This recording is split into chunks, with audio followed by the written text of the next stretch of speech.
Yes, good morning for what is a very special week here at the MODUS Super Series. The champion returns. Luke Littler is back in action here at the Live Lounge in Portsmouth, having won not just the last series, but the one before that as well. He's looking for the hat-trick, and having him back, Matthew Edgar, is something to be excited about, isn't it? Absolutely. He's done nothing but win here. Obviously, to win Champions Week, he's had to win his weeks in the first place. He's not been stopped. Can anyone stop him this week? We've certainly got a strong enough lineup to suggest maybe. Absolutely, and as you just saw there, Matthew Edgar himself has been away winning a victory over in Slovenia. Congratulations. How's your game going at the moment? It's going well, actually. I'm really happy with where it is. But again, I was meant to be in this week. And when I look at the players that are here this week, I'm much happier stood up here with a microphone than getting me darts out trying to take these guys on. Yeah, don't blame me. Well, before we do look a little bit more at this week, just a reflection on what happened on finals night on Saturday, because another place at Champions Week was filled. And here is a recap of the highlights. Alex Spellman dominated Group A and started off Saturday strongly with a win over John Worsley. Like Worsley, Neil Duff is a former weekly winner, and he opened his latest bid with a victory over Jared Cole. Worsley's defeat to Chris Quantock sent the Welshman home before Bradley Roos had even got his night started. When he did, he sent Cole crashing out in the group stages. Former tour card holder Quantock beat Spellman to top Group 1, inflicting just the second defeat of the week on the American. And Roos defeated Duff to finish first in Group 2. The WGF World Champion then fell at the semi-final hurdle after a quality crushing by Quantock. And the Yorkshireman would meet Roos in the decider. After this double top spelt the end for Spellman.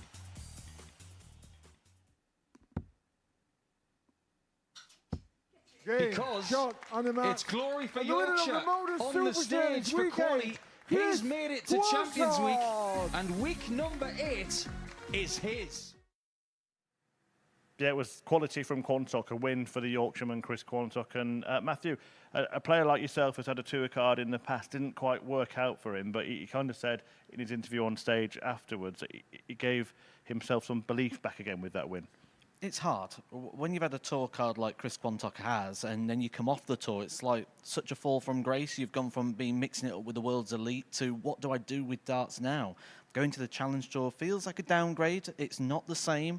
And yes, it's got that World Championship position and an opportunity to get your tour card back, but it's not reflective of what the Pro Tour is. And it certainly doesn't have that sort of glamour or that appeal to it the same way. What the Super Series has done, though, is it's give people a chance to still play darts on TV, in front of the cameras, in front of what was quite a decent crowd on Saturday as well, and the opportunity to earn big prize money as well. So it kind of gives players like a bit of a soft fall, but it also gives them an opportunity to rebuild, and maybe we're going to see that from Chris Quantock. Absolutely. Well, he is the 8th player through to Champions Week in Series 5. We're now going to show you the players that will be competing on week 9. And I mean, we mentioned at the top, Luke Littler's name alone is big enough for this week, but there are a fair few other big names as well.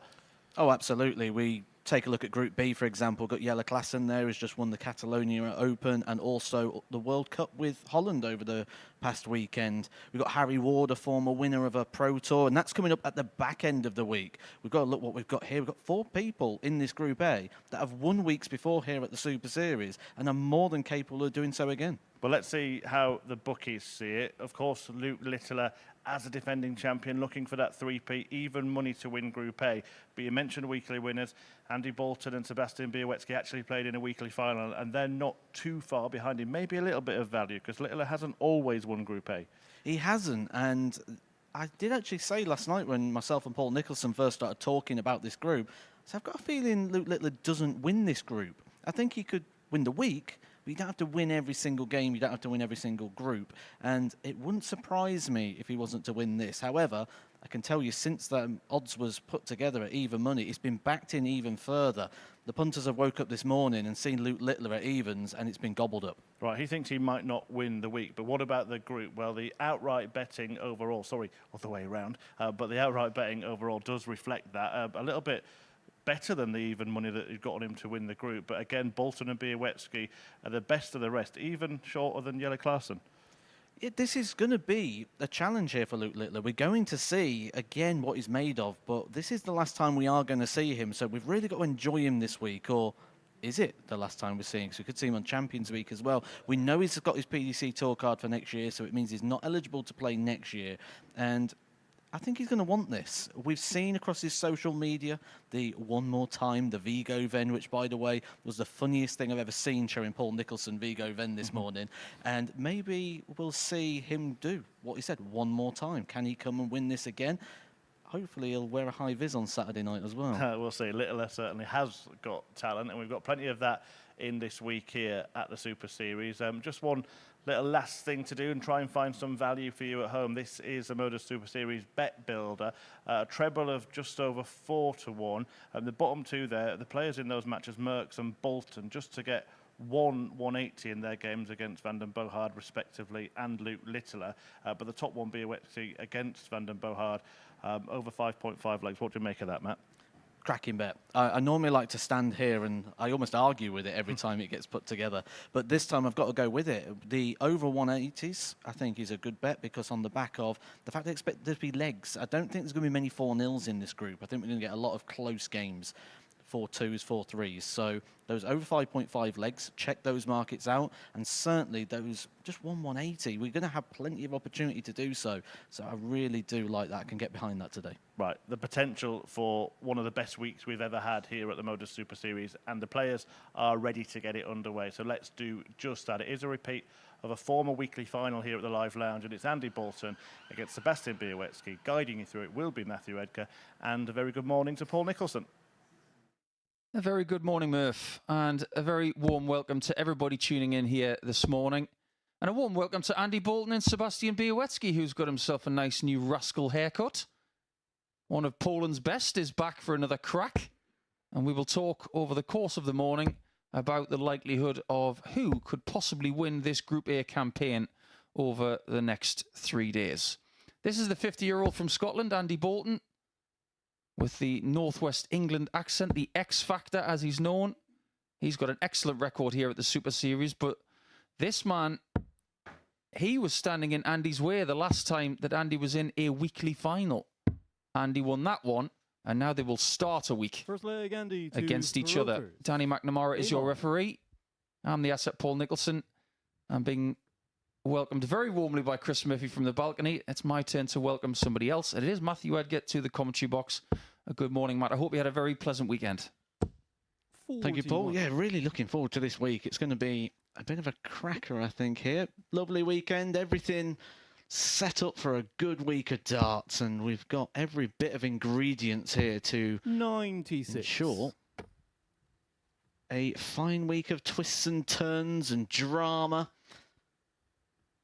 Well, the last time that these two faced each other, like I said, was in a weekly final.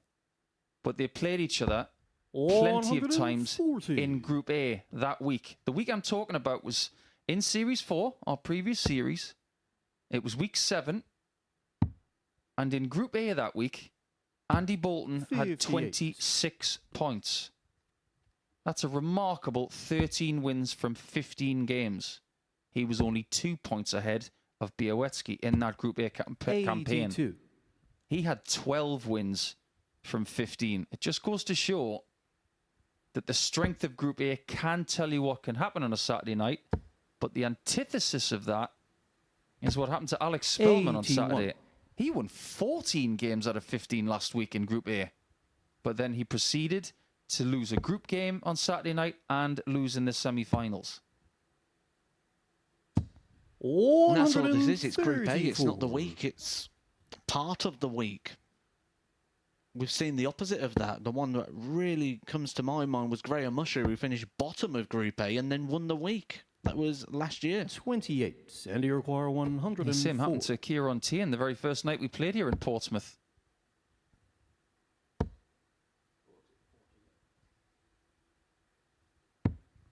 And this might be a very, very strong fixture to start our week off. But I think the experience levels of both players, regardless of their age, it tells them that there's no panic button until maybe 100. Friday afternoon. And you require 40.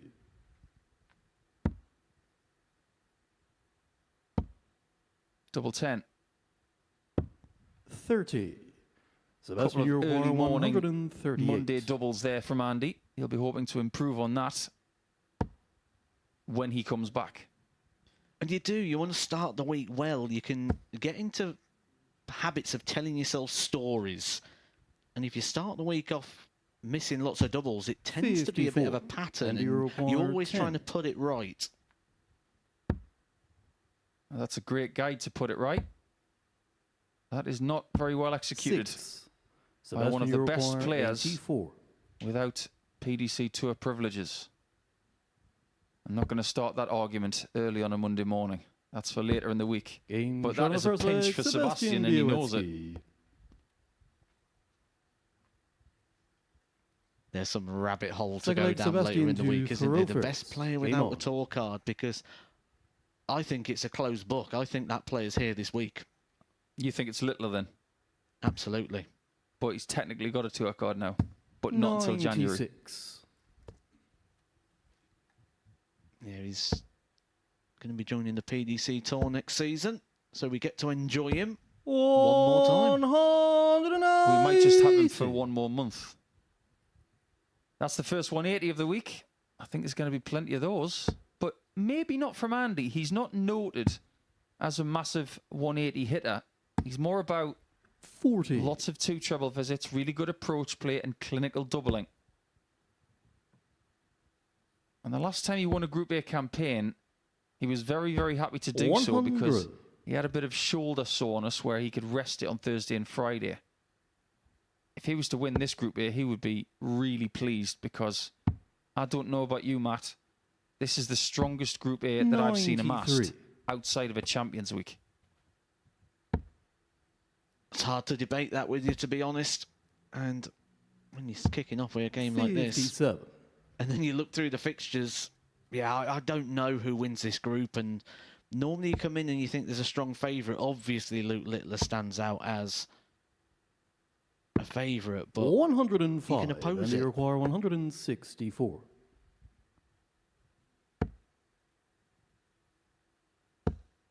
We didn't get a 170 finish in week number 8. 94. Sebastian, you require I 167. wonder if we're going to get one here in week 9. We'll have to wait for it though. 167 is even harder than 170. Very tidy, and that's what you're going to get from and Bolt this require week. 70. Very tidy indeed. Andy could use this.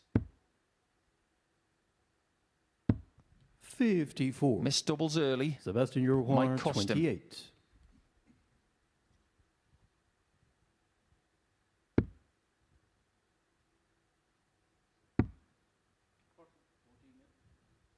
He was just making sure that he hit the 14 there. 14. That might have just taken him out of And his you rhythm. require 16. Andy Bolton's catching my eye really early here. He's very fidgety at the moment. You mentioned about that shoulder possibility from before. No And the score. more this goes, the more that Sebastian, story you is going to require build 14. of missed doubles. Because the story so far is 9 darts at the double without success so far for Andy Bolton. And he could be punished again. Game shot on the second And leg. he is. Sebastian Białecki. Miraculously, Białecki is averaging 75 in the first couple of legs. And he is 2 Third leg, up. Andy to throw But first. Matt is very Game eloquent on. in what he said. 9 darts at double, no hits on the correct double for Andy. That must change if he wants to start with a win. 100. We spoke all morning, off air, on air, about how strong this Group A is. Has that transmitted to the players' room? Are they aware of how 89. strong this group is and almost putting a bit of pressure on trying to get a good early start? Because maybe they feel if they lose a bit of room in this 59. group, there's not going to be the run of 4 or 5 wins in a row to get it back. Yeah, I don't see anybody dominating this group. I think there's going to be a lot of toing and froing, and I think the players know that. 85. I'm going to go early with this, because when you and I are sitting here, we always like to have some sort of forecast as to what points tally would win this group. More often than not, we do get it 100. right. I personally think this is a Group A that will be won on 20 points with a very good leg difference. I'm going to go 22. 99. It's not going to be like last week, where Alex Spellman had 28 points and a leg difference of plus 29. That is not going to happen. 60. I don't often say anything with such emphasis, but I am so sure about that. Unless somebody has the week of their life. Because against this competition, I just can't 46. see that kind of dominance. But not in this format as well, where you have sort of big gaps between games as well at times. And to be able to be consistent over the amount of time they're going to need to be. But this is a great setup shot here from 130. Andy Bolton. Buys himself a little bit of time and opportunity on the doubles, but he's so fidgety. Constantly getting a bit of range of movement around that neck and shoulder. 134, and he requires 52. Well, surely it's going to be single 20 here, because he's already hit double 16 in the match. Game shot the third Albeit, leg, that's the Andy first time he's Bolton. hit a finishing double. And just to emphasise Fourth leg, Sebastian how to throw strong first. Game on. this week is, and reminding anybody who is tuning in for the first time, only one person can qualify from this week. Anybody else will be saying goodbye to Series 5. 82. 4 players in this group alone, and I'm not even talking about what's going to come in the last 2 days of qualifying on Thursday and Friday. 4 players have won a 43. week before. That's Bolton, Van der Berghard, Alex Merckx, and Luke Littler. And I'm not even counting Luke Littler winning 2 Champions Weeks as well. Whenever he's here, he wins the week. 99. That's why we regard him so highly. But how about this as well? There are 5 players in this group alone that have perfect records in making Saturday night. That, on its own, without what I've said before, is quite remarkable. Which just goes to show the depth of the pool of talent, which is why we're both predicting 45. a lower amount of points needed to win these groups, because they're going to beat each other. Yeah, just to emphasise that point, Andy Bolton's been here twice and made Saturday twice. 95. Białecki's been here 3 times and made Saturday night 3 times. Patrick Van der Berghard is 1 from 1. Alex Merckx is 3 from 3. And Littler's 2 from 2.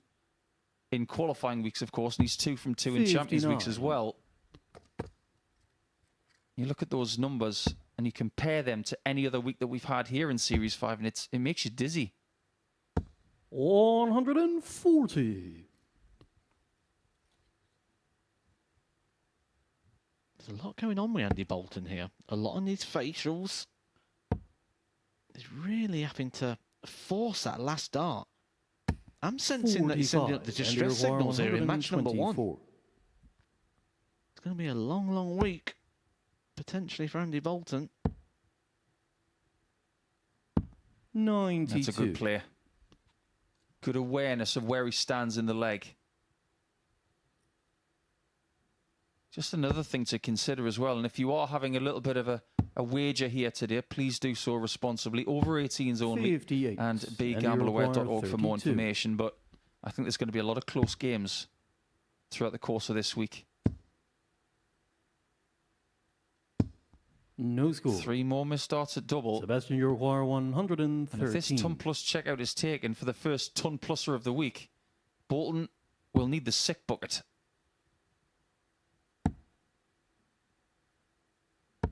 I 97. agree. I think the way to play this week And you is require 32. plus 5.5 legs. I think that's the most likely of a lot of the matches that we're going to see In this shot of the week. fourth leg, Andy Bolton. If he was on that market, you'd have just won.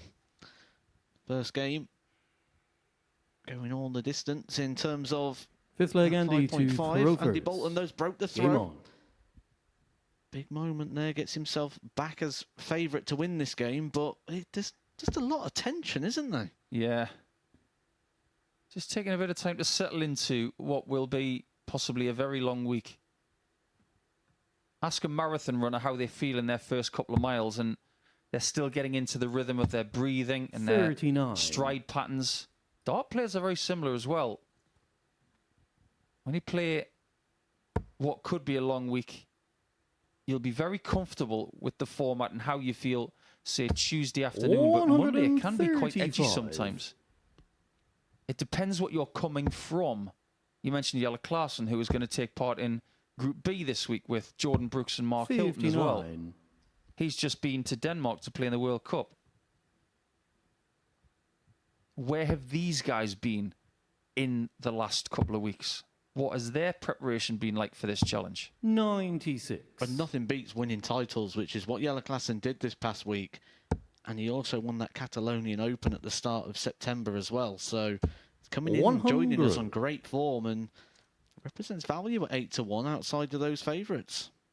And he's another perfect Saturday maker. 4 from 4. 100. 4 visits here, 4 Saturdays made. Yet another heavyweight from the Super Series will be here in week 9.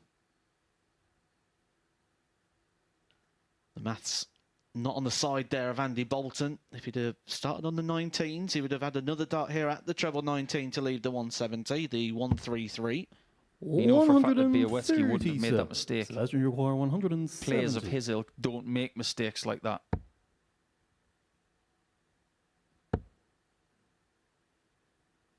Now the question is, 100. does Bolton get 6 darts from 166? He looks genuinely angry 96. at leaving Sebastian, you 166. require 70. Well, let's find out if he does get that second visit. 38. He does, because that one was And drastically you pulled to the require left. 70.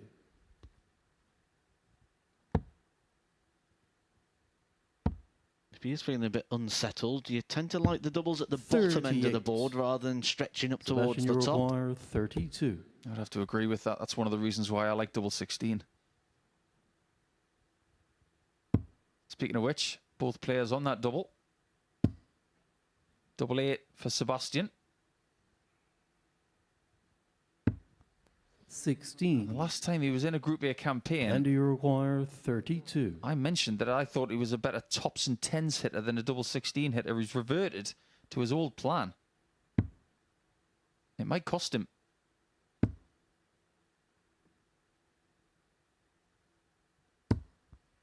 It 16. just goes to show how Sebastian, wrong we you can be. require 16. Because from 166, Bolton's been given 3 visits.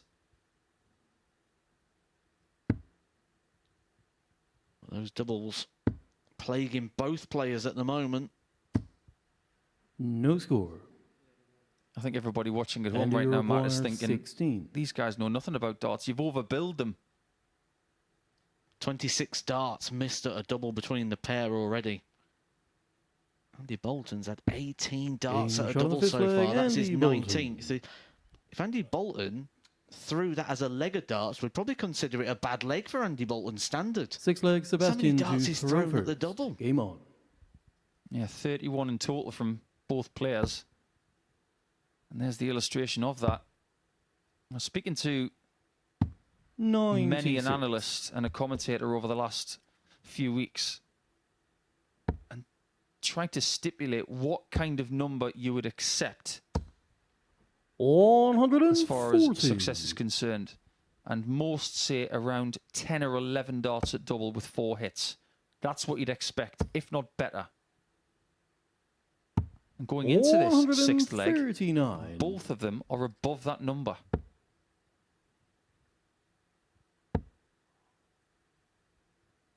Now, Sebastian Białowski 41. in the Development Tour Order of Merit this year, which is the tour in the PDC for the under-25s, finished in 5th position. It was a particularly heavyweight. 80. I've used that word quite a lot this morning already. Yeah, heavyweight campaign with Gian van Veen getting nearly 100. £21,000 in prize money in the Development Tour this year, followed by Luke Littler. And Wessel Nijman has made his way to the PDC Pro Tour on his return, amassing nearly 15,000 in ranking money. 134. Nathan Rafferty and Białecki in 4th and 5th position on that list, respectively, with a very tidy campaign in 2023. 140. Sebastian, you require 52. He's going to have to tidy this one up. Andy Bolton will get match darts opportunities. It's almost as if he listened to himself. He's Game better shot at the tops and 6 leg, 10s than he is at Sebastian 16s. Białecki. Plan B, executed. 3-3. And Andy Bolton's lapping there, and we've Seventh stood and in this final leg, position Andy, many to times throw before. first. Game on. How often does it happen when the player misses the big number and then they still end up finishing it? And you think, how can you hit the double when you can't even hit the big number? 100. This is why darts is such a befuddling game. It can drive you mad. It can drive you to pull your hair out, or indeed, even worse, to get a haircut like Darryl 44. Pilgrim. Yes, Darryl, I'm talking about you, and I think you're a fashion icon now because it looks like Sebastian Białecki has copied your haircut. 96. And Pilgrim is someone we are going to see in Champions Week, because if you cast your mind back a couple of months, it was Pilgrim who dominated his week, beating Dom Taylor 4-0 in the week 2 final. 140. And that was the week where, of course, he had the 2 biggest averages in the history of this event.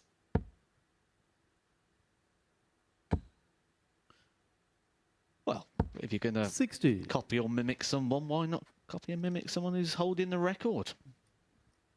Well, I suppose if that haircut is from Mr. P, this is the version of Mr. B. 140. After opening with just 44 points, Białecki back-to-back 140s has put himself back in this one. Andy Bolton probably thought he was getting the job done, starting with a couple of trebles. 100. Białecki puts himself into favourite. Who would you rather be in this position? I'd rather be Białecki with the 177. Yeah, me too. 60. Ordinarily, you would back And you yourself to require get at least a ton 145. to get into 2-dart range, but he remains on a ton plus out. Now, for the people who thought they'd rather have 145, 131. Sebastian, you require let's find out if this game is 117. pinched, much like the first 2 legs were by Sebastian. It's going to be tops for the first 2 points of the week. 77. High and left. And you require Andy 14. Bolton has not been convincing on his finishing so far. 3 from 20. He's Game going to shot wonder how and he's the won that match, game. Andy Bolton. It's right in the corner, and I think they might be having a little bit of a chat as they go back to the practice room, as if to say, well, Sebastian, I don't know how you didn't win that game. And Andy's going to think, how did I win that game? But he did. He won it by 4 legs to 3, averaging just over 81. Sebastian just a shade over 80. There will be improvement from those two, I assure you. When we come back, it will be an all-Dutch battle between Patrick van der Bogaard, and it will be a very good morning to Willem Mandigas.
Welcome back to the MODUS Super Series. The first game going the distance between Andy Bolton and Sebastian Białowski. The X Factor getting the victory. Luke Littler is returning to the Super Series stage in the game after this. But before he gets going, it's another player who was at Champions Week last week. Patrick van den Bohard takes on Willem Mandegers in the second game of Monday morning in what could be one of the greatest Group A's we've ever seen. And guiding you through the action, it's Paul Nicholson and Matthew Edgar. Yeah, we're still here, Murph. And I think we've got two Johnny Cash fans on the stage because they're dressed all in black. It is a very warm welcome back to the Super Series for Willem Mandegers, someone who has done some very good things in the game of darts over the last few years. But Patrick van den Bohard is back for another crack. He's nicknamed Boogie, which I love. It's great to see this guy back, though. The 34-year-old from Eindhoven, who I'm reliably informed decided First not leg, to play Patrick much to during throw first. the COVID lockdown Game on. over the last few years, but is starting to gradually get back into things. But we fancy, Matthew Edgar, that Patrick, because he has won a week before, will go into this game as favourite. 96. Yeah, and rightly so, really, on the base of what we saw from them last time they were here. I actually had the privilege of commentating on both of their weeks when they were here last time. I was with Glenn Durrant, and he was speaking very high of Willem Mandegers. He was saying about when he was on the BDO tour about how he feared he was on that circuit. 58. Hasn't been playing a lot of darts, was trying to get himself back into it last time and shown some really good glimpses across his week. 58. It'll be interesting to see now how he approaches this week. That week last time he stood in here with me and Glenn and spoke about how he didn't know what to expect and how he was just 134. going in blind. It was a bit dark. He's played a week here now. He's had time to practice and prepare. And I do expect to see a better version 84. of Willem Mandegers. Is it enough to beat Patrick? I don't know. We saw a very good Patrick van den Bohard last time, and you would have loved it because he was leaving the venue in the evenings after Group B, 139. and he was video calling home and celebrating in the streets just because he was in a qualifying position. He literally embraced 85. every Patrick moment of his Roy, week. 74. That's what we like to see. Do you get the feeling that both of these players are going to feel quite motivated this morning for many reasons? Double top for Patrick for the first leg. 54. I feel I'm not quite scoring the same as Patrick in this first leg, but there's room for manoeuvre here. Patrick has the darts today, but in their corresponding fixture tomorrow, Willem will have the darts, which will be fixture number 14. Game shot of the first leg, Patrick How many van times den do I Bohard. say, Matt? I like to see people hitting double 10 at the top because you get nothing for going low. That's a really Second positive leg, dart Willem from to Patrick. throw first. Game on. But how much are these two players going to be motivated this morning because of what the Netherlands did at the World Cup in Denmark over the weekend? 93. You look at someone like Barry Van Peer, who's having a smashing 2023, and he is now forever going to be known as a World Cup singles champion, one of the 45. elite titles in the WDF. And their team didn't do too badly either. Yeah, picked up the title. Wesley Plazier, someone we've seen here 77. hitting the winning double, and cue the celebrations.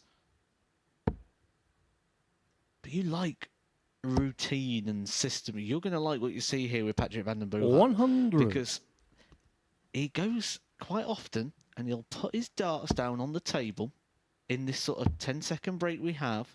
He'll wipe his hands and pick them up one by 96. one. He just fills that dead space with activity. I'm starting to think I've got this reputation as being quite regimented, Matt. Is that correct? You 100. wouldn't be the first person to say that about me. But I think sports like darts, like golf, like cricket, it does involve a lot of process. 85. And we saw that a lot when the European and American teams were under pressure in the Ryder Cup yesterday. You see it with American football teams when they're trying to call plays. 121. It's all about Willem where you've got to Uruguay, be, what kind of mindset 150. you've got to have for the job that you've got to do. Almost a shot at double 18 for a big hit there for Willem. 90. Patrick, your war 135. Well, this would answer one of the questions I had about Patrick. And that question was, after winning a week, do you come here full of confidence or do you come here feeling you've got something to prove? We've seen it before where Jamie Kenning 119. won a William week and then Requires came 60. here and almost felt he had to prove himself again. That's a good point, actually. We'll come back to that in the next leg. Game shot That's the a second really leg, lovely Willem checkout from Mendigas. Mendigas. Draws level. And the doubling performance of both players is a little Early sharper Patrick here to than what we saw throw in game one. Game on. Well, you make an interesting point, because I'm going to talk about someone from my neck of the woods, Ryan Joyce, who recently made another final on the PDC Pro Tour, while 96. losing it to Gary Anderson. When he won his first title in 2020, in his interview, immediately after winning the title, he said, I'm going to have to win another one to 11. legitimize this one. And that proves how some dart players think.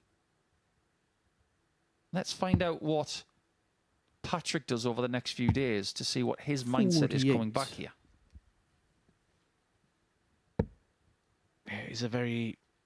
I find it very odd, but at the same time I can kind of get the 81. logic. But it's always finding a negative within that positive, isn't it? And there are a lot of people out there that feel if you win one thing, it's not good enough. You've got to do it twice. Well, here's an example of this. I mean, you could go to somewhere like 98. Iceland and win a WDF tournament, and then you might have to go to somewhere like, I don't know, Catalonia or maybe Slovenia to win another title to legitimize. Oh, hang on a minute, that's already 123. happened, hasn't it, Matt? Well, as you've teed me up, you know. But yeah, I did get that, and I think for me, I won that first one, and then I lost in 2 81. finals. So for me, I had to go win another one, and I was going to travel wherever I needed to travel and go to as many as I could until, because I had to stop that run of finals. 140. Because that just builds its own pressure. You think you're doing well, but you're not. You're losing in that final game. I don't mean to motivate you a little bit more, Matt, because I know you want to win more 96. titles. Willem Iroquois Well, Willem Mendigas has 146. won one more than you. He's won 3 WDF titles in Denmark and 2 of them in Turkey. 3 years apart.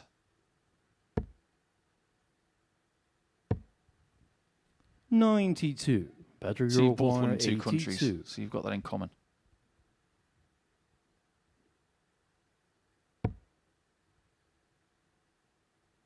Well, that's an interesting play, isn't it? I didn't expect him to go for the treble 14 in that spot. Game But it shot really the third does leg, pay off. Patrick Vandenbogaard. Here we go. Down go the darts. Little wipe of the hands. Fourth Sip of leg the Willem water. to throw first. One at a time. Here we Game go. on. Process. Great spot. Love to see things like that. You look at a golfer like Brian Harmon, 81. who was part of the US Ryder Cup team. He was noted for his waggling. There's no real amount of times that he would waggle the club before a shot, but he won't do something until he's comfortable. Someone like Novak Djokovic, it's about the amount of times he bounces the ball. 93. Rafa Nadal always combs his hair over his ears before he does every serve. Everybody's got their own process. You've got to find something that is really comfortable for you. 43. If I had to be hypercritical of the process, I'd probably sip the water before wiping my hands, not the other way round. Just in case like there's any sort of like perspiration on the glass, a big word for me at this time of day, on the outside of the glass. 84. Especially if sometimes put ice cubes in and things, you might just get a little bit of... So I'd just switch it the other way round.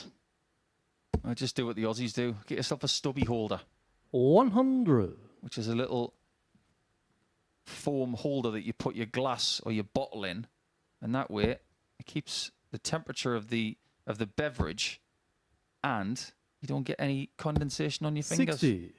So there you go. If you're coming to the Super Series in the next few weeks or months, bring your own stubby holder. We won't mind. And there's one 81. person who I want to see do it more than anybody else is Shane McGurk, because he's all about the branding.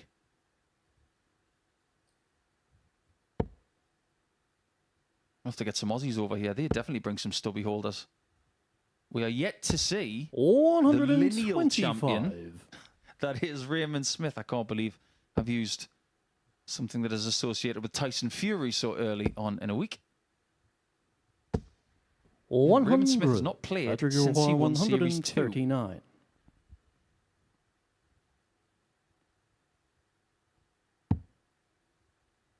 He's someone I'd like to see back here at the Super Series. See if he can follow in the footsteps of Luke Littler. 99. William He was at the Uruguay, World Cup. 96. He's playing for Australia. What we're going to see from Mandigas here, and a traditional approach. 64. 50-50 call Patrick there. Uruguay, He had a guide for the 40. 60. It's easy for us to say he should have gone for double-double, but he thought he was more comfortable with the treble 20 effort. But he might be 3-1 down because of that miss. Game shot on the fourth leg, Patrick That is the case. Vandenberg. This could be a very long campaign in Group A for Willem. Fifth because leg, Patrick to he's the throw person first. Game by on. the odds compilers that they think is going to finish bottom of the group. And based on previous records here and what we know about some of the players, we can't refute that just yet. 134. I think Alexander Merckx is going to play quite a role in this week as well. He's one of those players that sort of have 81. peaks, and those peaks are more than enough to beat the players in this group. I don't think when he hits that top game, there's too many in the Super Series that can live with Alexander Merckx. 100. Yeah, most of the time that I've seen Alexander play, he's been the sole Dutchman in the practice room. He's got friends this week. He's got two players 140. who speak a lot of Dutch because they're from the Netherlands. There wasn't an awful lot of speaking going on in that practice room, actually. It's a bit of a quiet practice room this morning. I do expect as the players sort of 100. get to know each other better, it'll become a little bit more boisterous, but there isn't a character in there. There's not like a dominating figure off the board. I don't think the practice room's going to become a Patrick factor in this Roy, group A. 167. So we haven't got a Jim McEwen in there or a Robert Rickwood.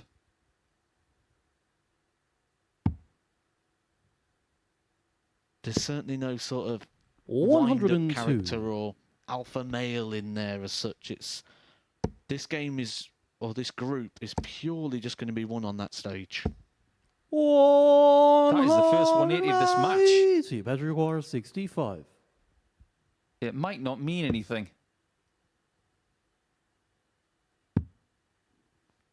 Interesting approach. Double 18. 29. But then again, that 180 might William change this Uruguay, game. 16. It might have changed that shot.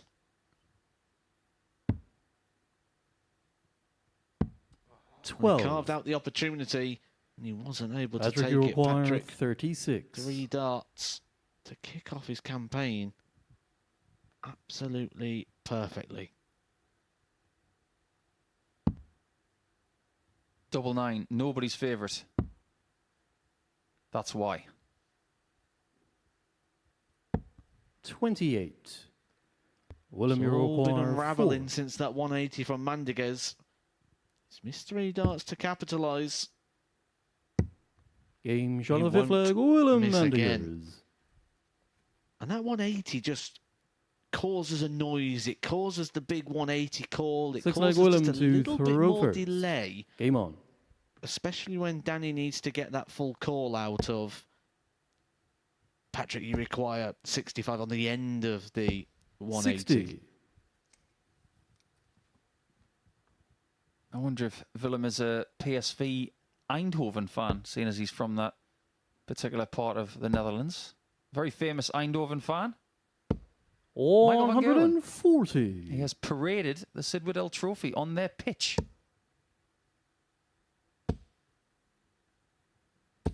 Probably best not to mention football to them at the minute because they got a hiding by Arsenal, wasn't it? A couple of weeks ago in the Champions League. Wasn't pretty. 40. Yeah, I was talking to Gian van Veen a couple of weeks ago as well, and he said he was an Ajax fan. The next day they got beaten 3-0 at home. Maybe there's a bit of a theme with 28. bad luck and you at the moment. I wouldn't be surprised.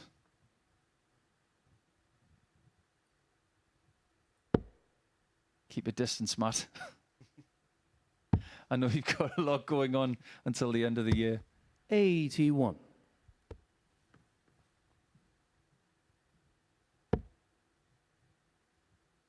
We did see an opportunity for Białecki against Bolton in the first game that he could pinch the game away.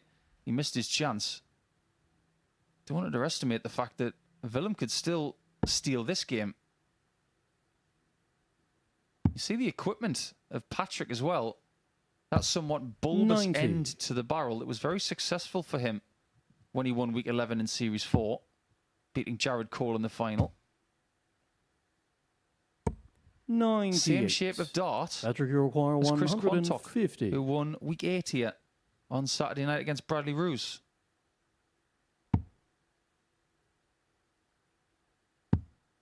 Well, if Patrick does go on to win this week again, we may see an increase in sales in this type of 109.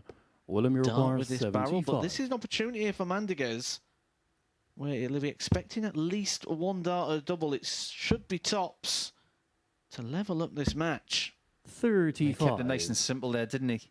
Patrick, you Big require 17, 41. big 18 for a guaranteed shot at tops. Threw it well, just didn't hit.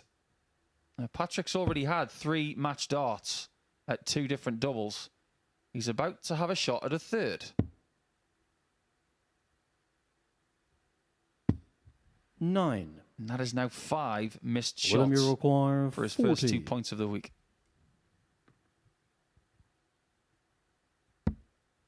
Double top to take us the distance. Game shot on the 6 in the leg. second Willem game of the day. Mandiguez. We said it a little bit earlier on. Don't say we didn't warn you.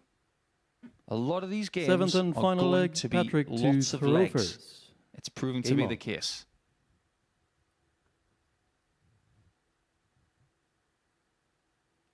Well, we know that this leg's going to be the last leg of the match.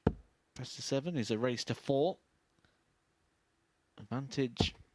40. Oh, and that was in. But it has to be retrieved. If that was soft tip darts, that would have counted, just literally hitting the target, but it has to penetrate and stay 96. until the point of retrieval. Yeah, that was a great camera angle. And it's actually the Netherlands that came up with the name for that shot. They call it a hat stand. It's where it's hanging in the 60. air like a hat on a stand. It's a somewhat ubiquitous phrase in darts now.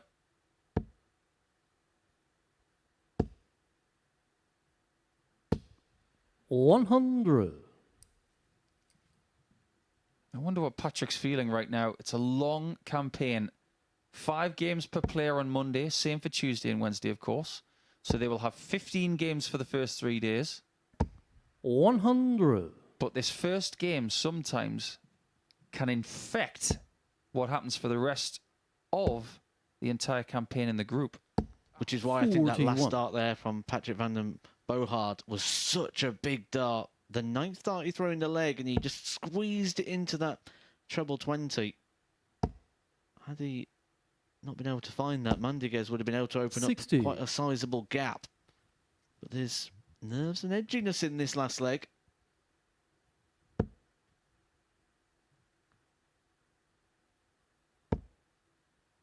Can he get a dart or a double 60.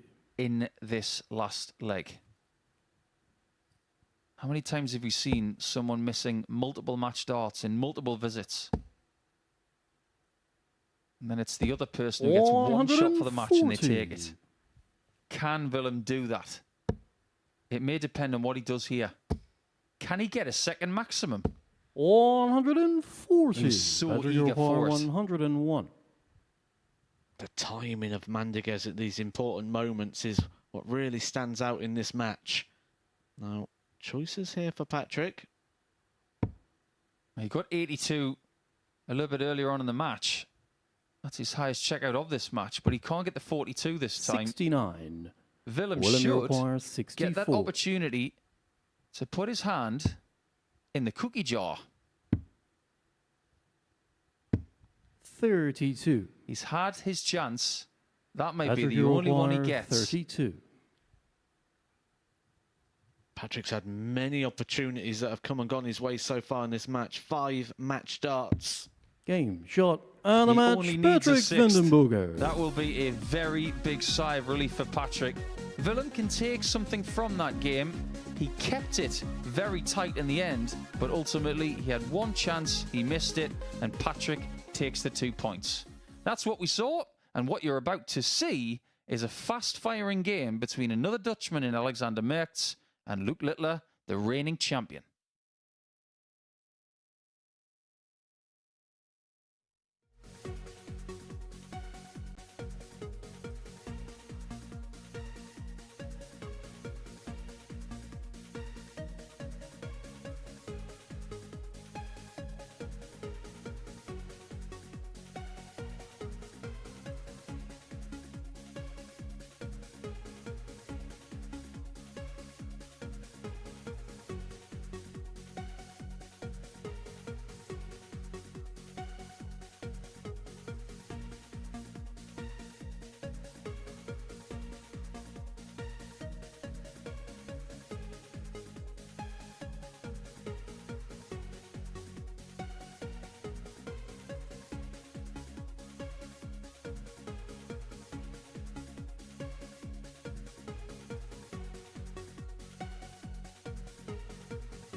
Welcome back to the MODUS Super Series, where we've got another couple of players about to go head-to-head now that have won on that stage behind me. Alexander Merckx, a former weekly winner here in Portsmouth, and Luke Littler, a man who is 4 out of 4, including winning not just weekly titles, but series titles. The last 2, the defending champion getting his campaign underway, and I caught up with him a little earlier this morning.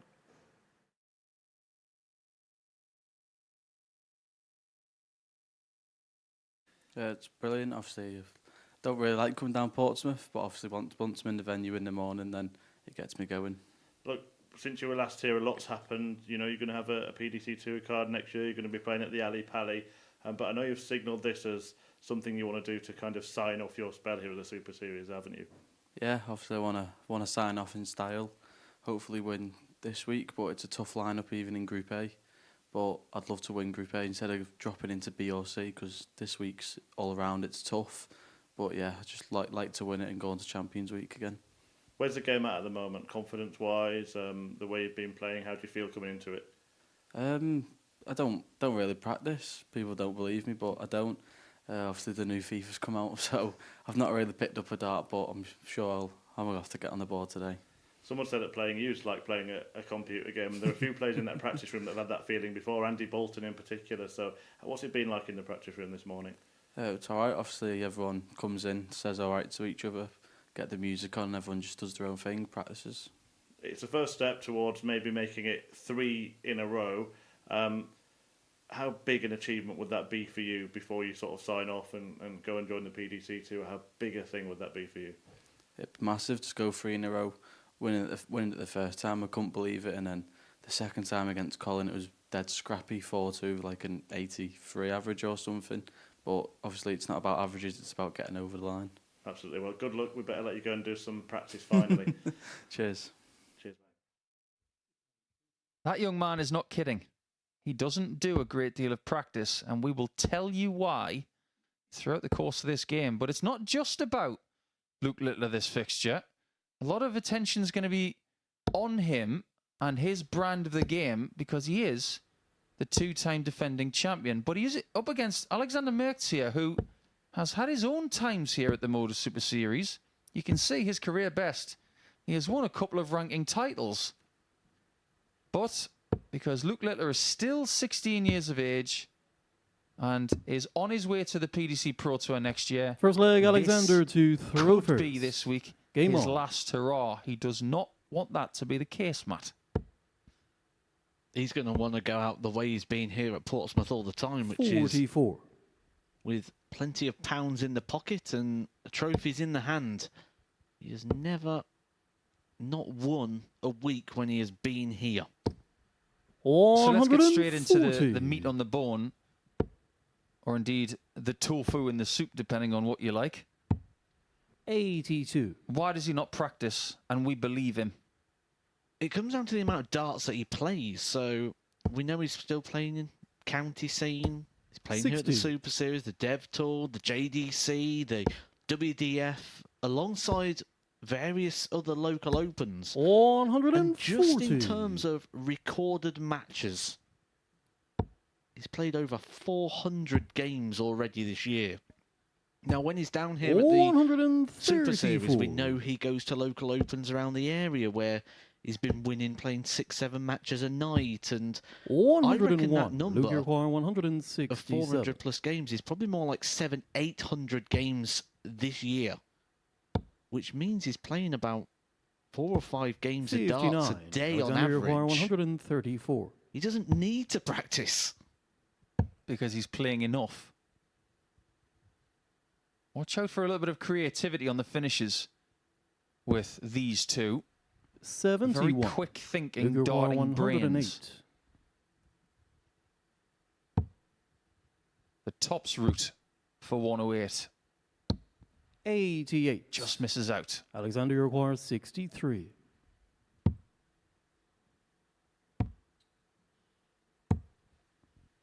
Well, that was a bit messy, 31. wasn't it? Luke Urquhart, 20. Very messy indeed, in fact.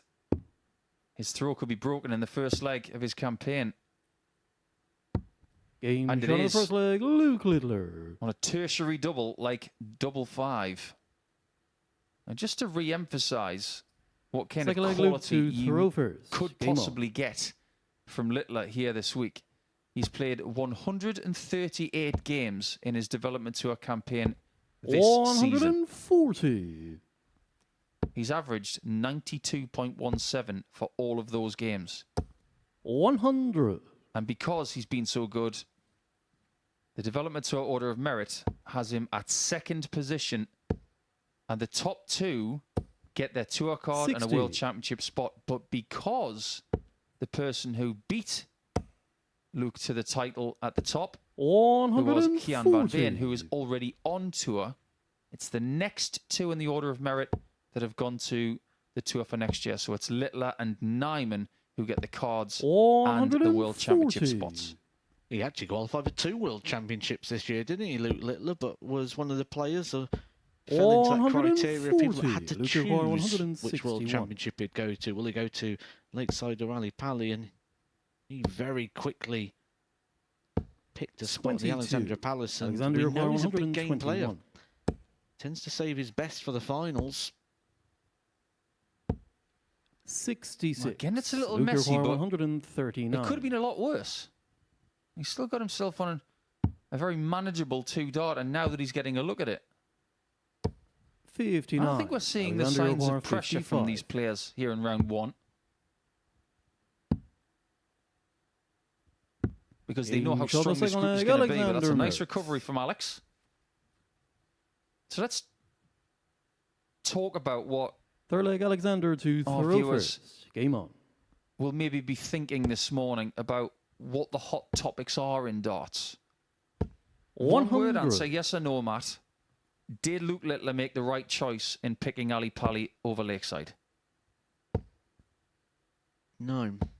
Okay. 45. Did Bo Greaves make the right choice in choosing Lakeside over Ali Pali? Yes, absolutely. 140. Now I'll give you the floor as to why you think he's made the wrong choice. Because I think he'd win Lakeside. 180. And I think he's going to go to the PDC. He's going to do very well. That ranking money's not going to go on his rankings 30. unless he makes a top 64. So it's kind of just like a free hit at that event. I don't think he's going to win Ali Pali, but he'd win Lakeside. And that title 60. would be something that would define him for the next 10 years or until he wins another one. How long will it take him to win a major title in the PDC? We don't know. 137. But it'll be something that will define him until he does. And I think he should have just gone and started that card afresh. And he'll be Ali 100. Pali for Alexander the next 194. how many years? Bullseye. 69. Very, very Luke, close. you require 116. Littler's got options here, 19s or 20s. 4 19s needed for a shot at double. He gets them, 96. but misses the double. He's had Alexander require chances. 25. He's had more darts at double than Alex has.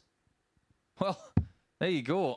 He's creating a lot of messy 23. opportunities in this Luke, first you game require 20. as the man known as the Great. Game And that shot the hole third has been leg, Luke plugged. Littler. That was hit by Patrick van den Bogaard in the previous game. And now it's a 2-1 lead for Fourth Littler. leg, Luke to throw first. I Game on. think he's a bit bemused as to what's happening with some of the approach play.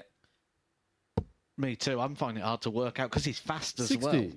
It's quite tricky to work out.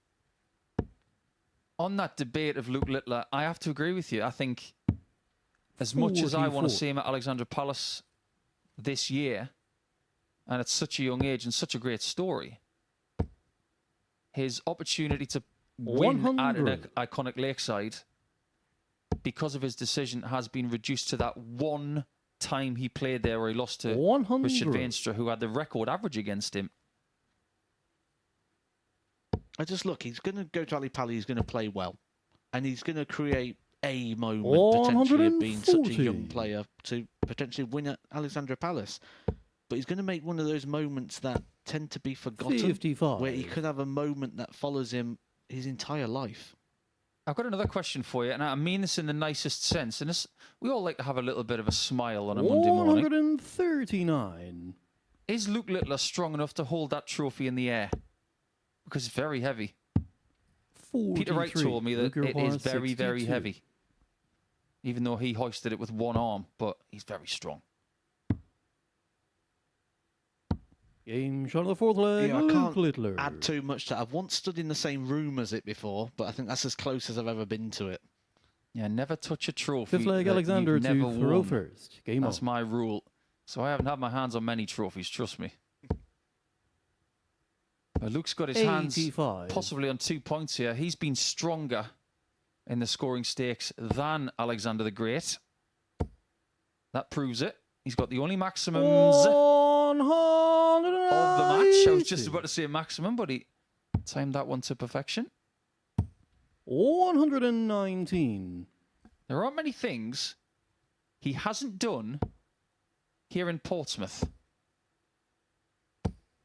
140. He doesn't have the record average anymore in Portsmouth. That has been beaten twice. by Darrell Pilgrim 57. in this series.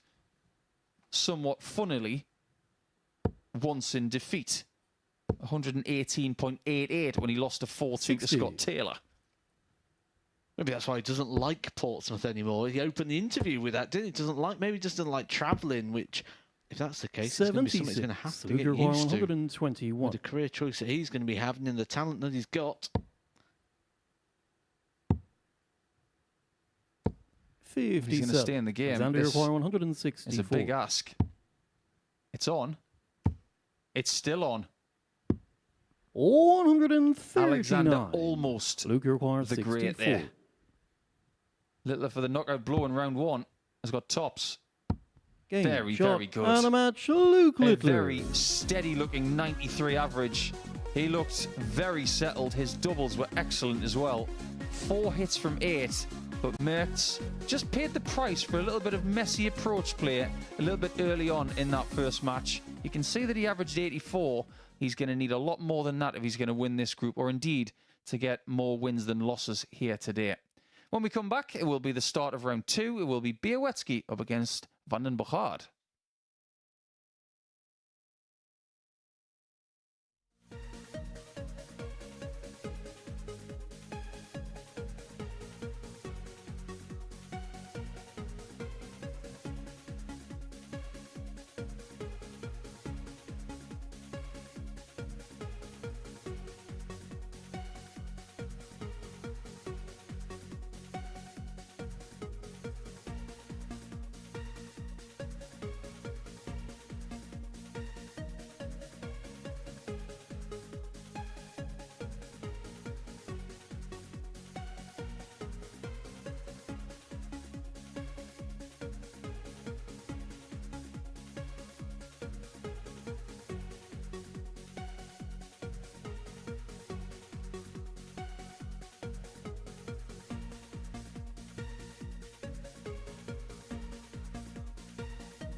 The first day of week 9 here at the MODUS Super Series underway. 3 games deep now. Every player in Group A has played a match, and the defending champion Luke Littler off to a really strong start of 4-1 success against Alexander Merckx. Andy Bolton and Patrick van den Bogaard both winning in last leg deciders as well.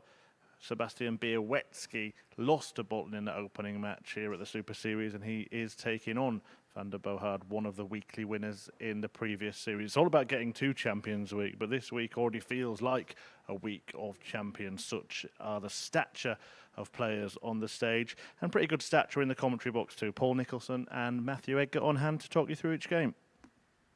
Pretty good, Murph, so thanks for that. And pretty good so far for Bolton, Van der Bohard and Littler in round one, who took their first wins of the week. But now Białecki First leg, looks to get Sebastian his to first throw win first. to join Game on. Andy, Patrick and Luke on 2 points in this Group A campaign that will take place over the next 3 mornings and early afternoons. 100. What did you make of that opening performance from Białecki? A little bit ragged to start his campaign? I don't think he'll be happy with it, because it'll be something where you'd look at and 80. go, should he have had the points in that one when he went down 4-3 to Andy Bolton? He had chances, but both players missing plenty of opportunities at the doubles. 85. And that has been a little bit of a theme the more I've watched Białecki this year. Just creeping in a little bit, that sort of miss on the doubles. Now, that is 99. where we're going to highlight it the most, because that is where you win or lose. That is... You can throw so many darts at the treble 20 and we're not going to pick up a percentage, or we're not going to pick up 41. how many darts are being missed. But when it comes to the doubles, it is one of those all or nothing shots. We can look at scoring 134. a bit like trying to hit fairways in golf, and doubling is like holding putts. It is a very different thought process, albeit with the very similar, almost identical technique. 140. But it is the mental side of it that changes things, because most players who aren't elite do tend to think differently when they're on a double as opposed to scoring. 134. Sebastian Urquhart, 135. That's the shot off then, which means Patrick gets a look for an opening breaker throw. 43. He's going to spend a lot Patrick of time on that Urquhart, treble 54. 20. He's very stubborn on it, is the young Paul.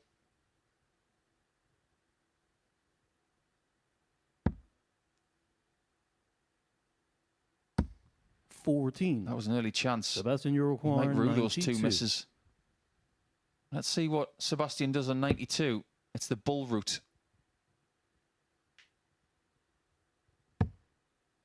Doesn't need the bull anymore. But 76. that side of the board lets him down again, like it did Patrick in the first game against 40. Bolton.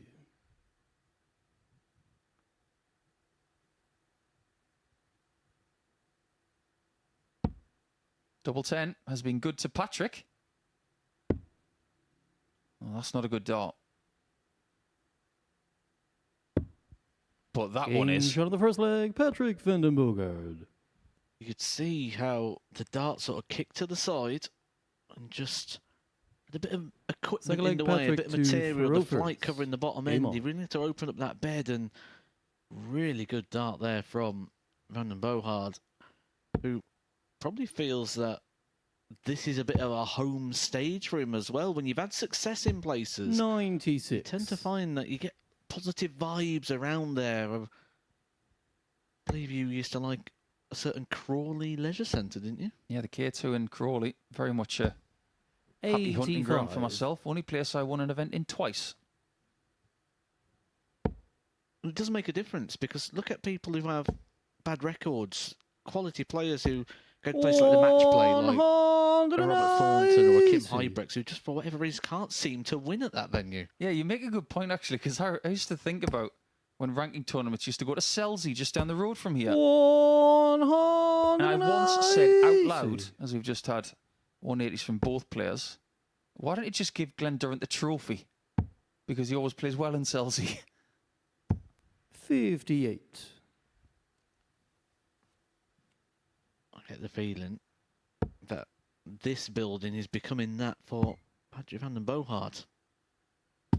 58. I've been saying Patrick to our Urquhart, 167. upper management here that if you were to win a week, or indeed a series, you need to get your photo on the wall. Oh, look at this. Really good thinking from Patrick. Setting up the shot 135. and pacing himself really well. But what do you think about that? You know, when you go to golf clubs and you see people's names on those lovely ornate boards, and every time something happens, everybody gets their name on the wall. 100. I think that'd be a nice Patrick little thing to have Urquhart, around here. 32. Well, we just need a picture of Luke Littler, don't we? And job done. Well, he'd be at the top of the pyramid, that's for sure. Well, pick a spot if you can see one. Game Oh, shot by my second word. Patrick You might not see a better Vandenberger. dart than that all day. He had 2 security guards at the door, and ultimately, Third leg, Sebastian Patrick Vandenberger had a Dufour. VIP Game on. pass.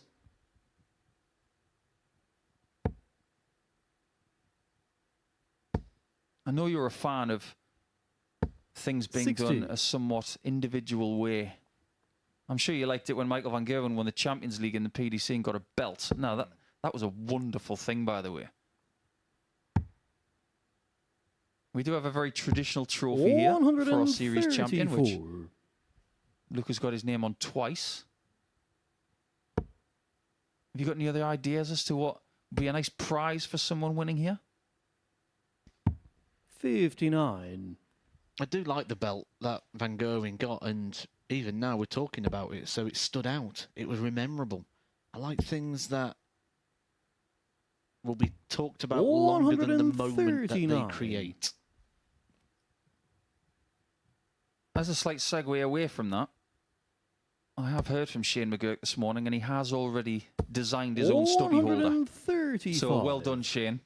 We expect to see it the next time you're here.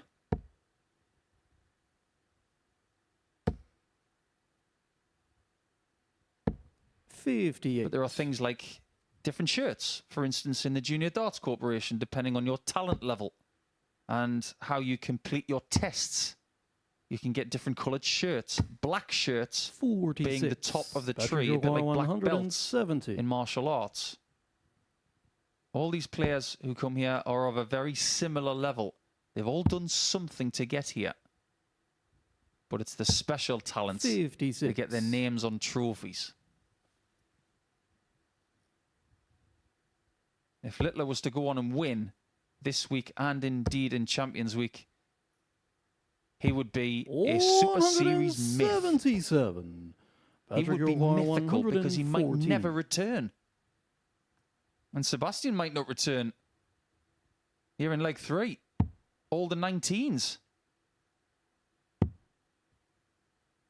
Or the more sensible 17 and tops route. 94. Sebastian Urquhart, 24. Doubles was not his friend in his opening game, losing out to Andy Bolton. Got one more dart in hand. 18. And the trend continues, and this is where Patrick the story Urquhart, starts 20. to develop. The story that we'll be telling, but also the story that Sebastian Bielecki will now start to tell himself. He'll end up going to the practice room and practicing more on the doubles, but that's a long way off. What did I say earlier about getting double 10 in the top bin? Game shot He the third snatches leg, his way to a Patrick 3-0 lead there. Vandenberger. But you can see what happens when you miss double 10 low. Problems. He was able to fix it, Fourth leg, Patrick to but it throw was third. still a little bit messy. on. But this is not a bad performance. 88.41, the average for Patrick. That's 17 darts per leg. But he hasn't got a 140 yet. How would you describe the pace or the flow of Patrick Van den Boogaard? 125. Because he seems to be able to go along at a nice sort of steady pace that doesn't come across slow or fast, but he's got that little quirky thing in his throw where 135. Kevin Painter, Peter Wright, Rob Cross can just have that little bit of a pause like we had there. He managed to break the 5 down into a big 1 and then 60. little pause, little break, and then come back into the double 2. I think certain players react on dart 3 because of something they can feel. 55. Usually the worst dart or the most technically questionable dart comes from Patrick on dart 3. 177. Of course, he goes and hits a 57 with the third dart there to set up a match-winning chance. But what I mean is, I think he reacts to having nothing in his left hand. He has no feel, no 58. dart there. Patrick And Roy, as a consequence, 139. only having a dart in his right hand sometimes makes that last dart just a bit more jerky.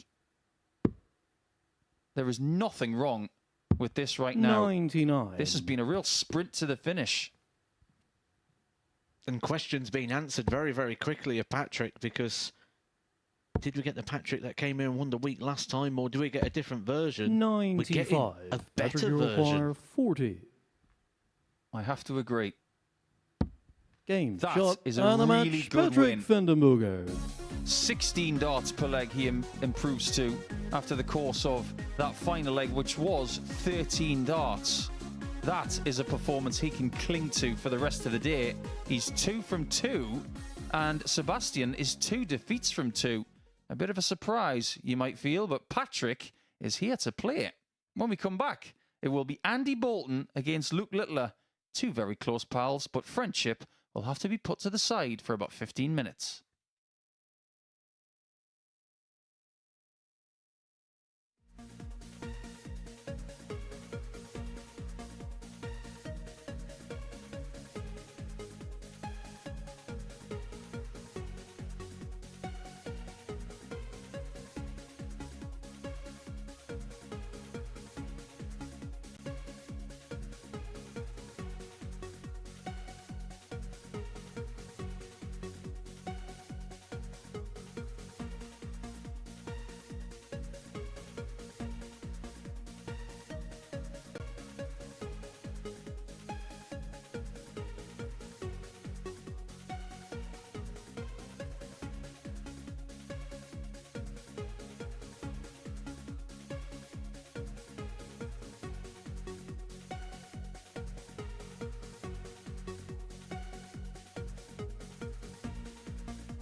And this week's finals night is going to be one to be at. There are going to be some huge names there, and a couple of them are on the stage right now. Luke Littler and Andy Bolton completing their practice starts ahead of their first meeting of the week. They both played on the last Champions Week. It was the very first match of it, and it went the way of Littler, 4-0 on that occasion. But the X Factor will be determined to perform in front of the lights on the stage today. Let's see if he can get a bit of revenge, or whether Littler will get his second win of the day in the company of Paul Nicholson and Matthew Edgar.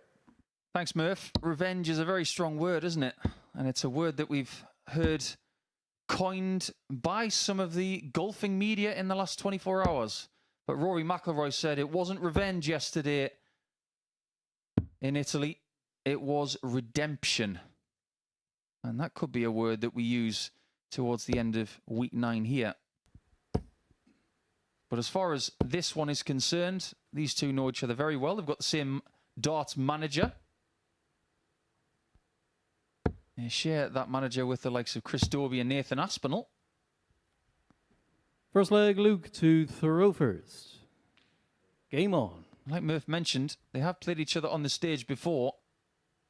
So let's see what happens here in the middle of round 2. It's been a really good start from Patrick van den Bogaard. 40. He's on 4 points, looking pretty strong. I don't think it takes a darting genius to figure out what Andy's got to do better. If he wants to get to 4 points, his 60. doubles have got to be a little bit crisper, Matt. Oh, a lot. 18 missed darts at a double from Andy Bolton would be considered a bad leg of darts by his standards. And you feel 100. he's going to have to be better than that here to have opportunities against Luke Littler. We speak a lot about what he's done in terms of the development tour, the fact he's going to Alexander Palace, what he's done here. One thing we haven't spoken about here is his swan song in the WDF when he went up to Bridlington for the British Open and the British Classic, 100. two of the biggest tournaments on the WDF calendar, littered with legends of the game on the Roll of Honour, and he won them both like it was nothing. 98. And he beat 2 Yorkshire players in the 2 finals that he won, Carl Wilkinson and Peter Jakes. And there were people who were playing on home turf in Bridlington. You think about the last few champions of the British Open, they all hold that title very close to their hearts. But I'm with you, Matt. I think the Roll of Honour of the British Open is a who's who. We'll talk about that in the next leg. It's definitely worth mentioning because even Mervyn King classifies winning the British Open in his career as a major title. 97. Andy requires 66. Clickety click for X Factor. And a shot double 16. Break it through. Shot on the That's first a much leg, better Andy start in the outer Bolton. ring, isn't it? After you've just had a game like he's had where he's missed all those darts at a double, to get it with the first dart on the end of a combination as well will just Second leg, be Andy so to throw first. confidence Game on. filling for Andy Bolton and very dismissive to that early negativity. Okay, it's time for a little bit of a quiz question, everybody. Everybody tuning in on Sporty Stuff TV here today and our MODUS Super Series YouTube channel. Don't forget to hit that notification bell and subscribe if you want to get some additional content here from the MODUS Super Series. And we will give you a reminder as to when every live session starts. But your quiz question today, without looking at your smart device, please tell me, or tell the people you're watching with, who won the very first British Open in 1975?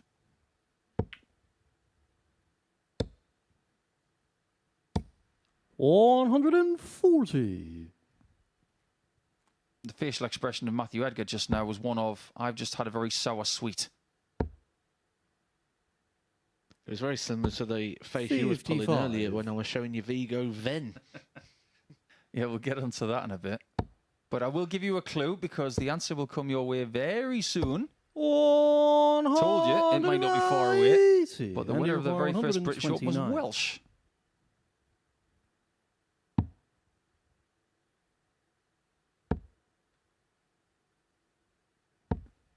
$47. Was it also Luke a Require world champion 143. by any chance? No. Great first start.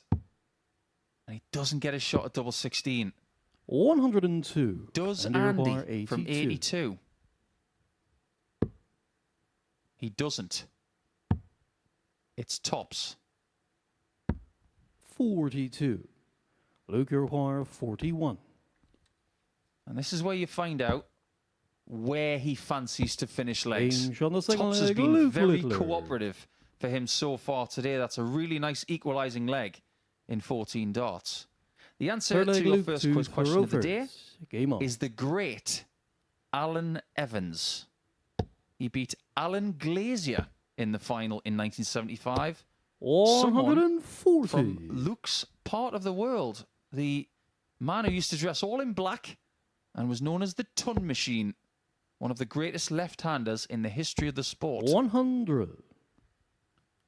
But just how great is it for Luke Littler that he's got that iconic title on his CV for the rest of his life, no matter what he does from here? 140. And that's why we had that debate earlier about Lakeside Ali Pally regarding Luke Littler, because at the moment he's going to build quite a sizable 59. darting CV. When you go to the Pro Tour, we've got the 128 best players all gathered from where they're the best from France, the best from Spain, the best from 93. Belgium. And they all get together, and there can only ever be one winner. We'll have 127 losers every day in terms of a tournament. So 140. to have those Luke career-defining Require sort 128. of titles at the age of 16 puts him well above where he should be. Oh, what a shot. 108. What a lovely attempt. And that's what you're going to get from the nuke.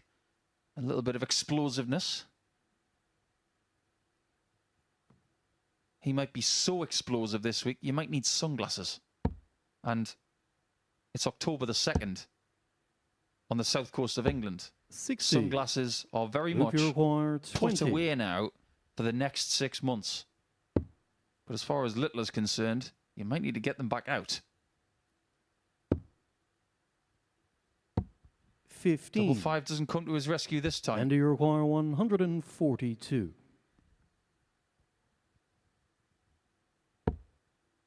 Is he going to stay there? He's not.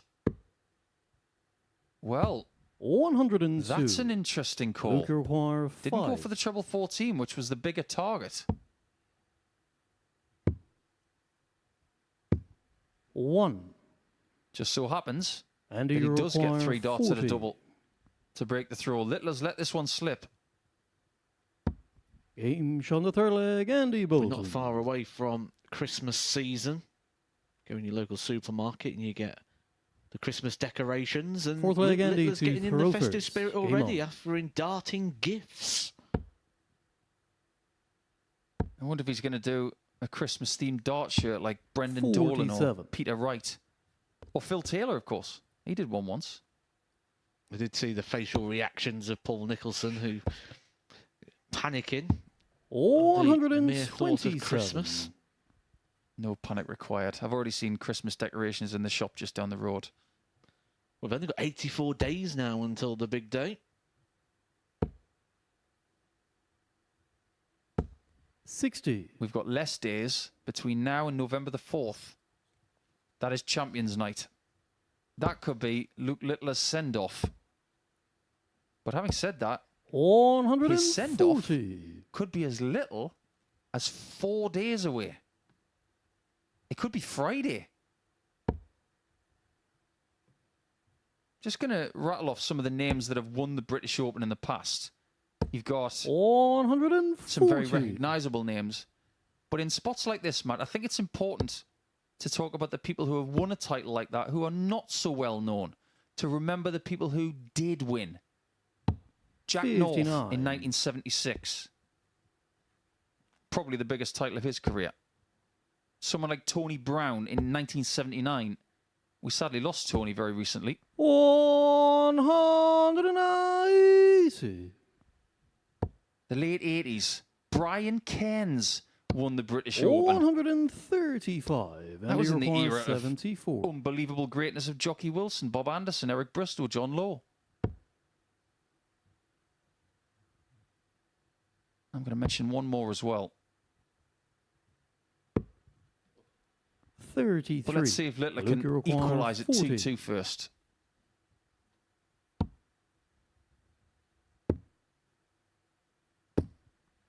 No, he 20. can't. Andy, you require normally if 41. someone gives you a gift, you feel that you have to give one back. Is Andy Bolton in the mood for giving gifts? Shot on the fourth leg, Andy Bolton. Andy Bolton says, "This isn't the festive season, lads. I'll just take everything that comes my way." This, leg, Luke, in to terms throw of the first. odds, would be Game quite on. a sizable upset here. Now, we were talking about how big Barry Van Peer's win was in the World Cup 60. singles over the weekend, and he was talking about the names that he joined, like Roland Scholten, Dick van Dijk, and Raymond van Barneveld in winning that title. You think about iconic wins. 139. I look at the mid-90s, around 1995, just after the split between the BDO and the PDC. And there was an argument back then that the 140. greater pool of talent was coming from the BDO. And we all know the name Headman in this sport because of the great 100. Dieter Headman. But in 1995, Andy Fordham lost in the final of the British Open to Al Headman, 100. the first black player to win the British Open. Not long after, also played in the World Match Play as well at Blackpool. In the days where you could play 58. both. Remember Martin Adams playing in the World Match Play, but he made the quarter-finals one year. Absolutely right. Do you remember that iconic game that Martin had against John Lowe, 96. where they pitched it England captain versus England captain?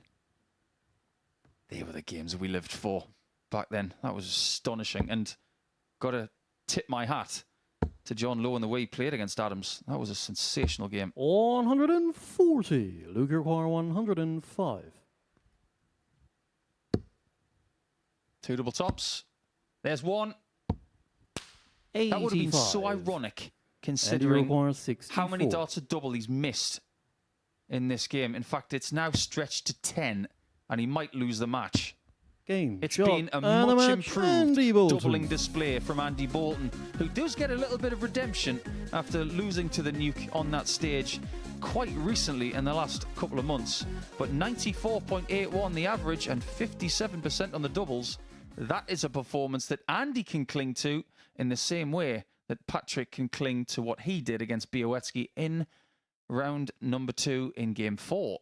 Well, as far as round 2 is concerned, it's going to end after the next match, and it's another all-Dutch clash coming your way.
So game 6 of Monday's play here at the MODUS Super Series, a meeting between Willem Mandigers and Alexander Merckx in an all-Dutch battle to bring an end to the second round of fixtures.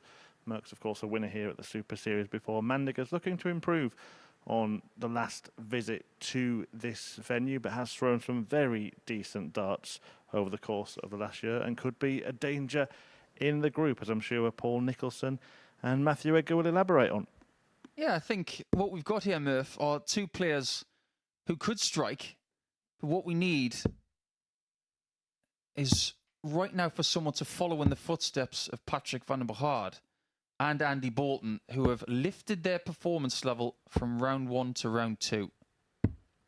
Mandigers and Merckx First leg, Willem yet to to score throw points, first. but that's Game about to on. change. I'd be fascinated to get the mindset of Mandigers on microphone right 96. now, because in that first game, he did have a chance. He could have beaten Patrick, 60. and I think he should feel quite positive about his chances of beating Merckx here, because it was not a poor performance. He just missed a couple of key doubles. 100. And I like the pace of Mandigers as well, and I think that's really going to be complemented here in the 97. game with Merckx, who is almost going to be like playing no opponent because he's so quick to collect his darts, to get out the way, to throw his darts. 81. I think this is the perfect game here for Mandigers. I think most players these days prefer to play 119. these kind of guys and these kind of girls as well, because they just get on with it.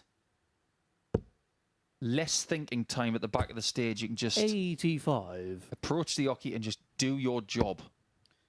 I can vouch for that 100% because anytime I've played in 65. this sort Willem of Yorkmore, environment, the first thing I do is look 139. at the pay. I don't look at anymore at the talent of the player because you expect them to be good. You just look and you go, oh, I've got that player in my 99. group. He's a bit Alexander slow. Yorkmore, 160.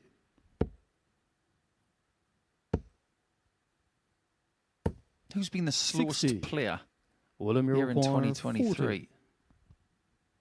Something for you to think Game about from the now that first leg, Willem has won Willem the first leg in Mandigers. 16 darts, and that, just like the previous two games, is a clear indication of improvement. Second leg, Alexander to I've got throw first. a coin Game toss on. between Matt Clark and Jim McEwen. Although, have you got anyone to make it a rock, paper, scissors? 81. Oh, I can take it further. You can keep your rock, your paper, and your scissors, and I will raise you fire. Richard Stride. 81. Remember Richard from earlier this year? He was fairly slow. 78. He was one of them players with it, the thumb up for dynamite. Yep. It's the old claw for rain as well. 99. Well, this is not rock, paper, scissors. In fact, Damon Hetter on social media yesterday was talking about 60. what do you call that game? Is it paper, scissors, rock? And I was thinking to myself, who calls it anything but rock, paper, scissors? Anyway, we do have our ways of 46. separating the players in these fixtures. First, obviously it's best of 7. Straight start, double to 97. finish. Centre of the board, double 25, and the bust rule does apply. This is something that we don't talk about. 45. The bust rule applies. In certain parts of the world, the bust rule does not apply. 95. I used to play in a league that didn't have the bus rule. I hated it. You might not be able to think of a scenario where the bust 80. rule does not apply. Alexander Yorkmore, 90. Imagine if you've got something left and you have to go for a big one to leave. Game Oh, well, from the that second is a leg, wonderful shot Alexander from Merckx. Alex. I know we're talking about a slightly different subject, but let us not get away from that bullseye finish. That was wonderful. Third leg, Willem But if to you've got throw 10 first. left, Game on. and you then hit a single 5 to leave 5 points, if you go for a 1 and hit an 18, 57. you then have to retrieve your darts, but you're left on 5. You're not on 10 anymore. That's the bust rule not being applied. 140. as a player who likes double 16, 60. every time you came inside, it was like you was ticking off the options before you got to double 1. Because after 16, it's 8s. That's a life gone. 8s 57. over to 4s. That's another one. You can't just go back to what you was previously on. Yeah, it changes quite a lot of things. And speaking of 30.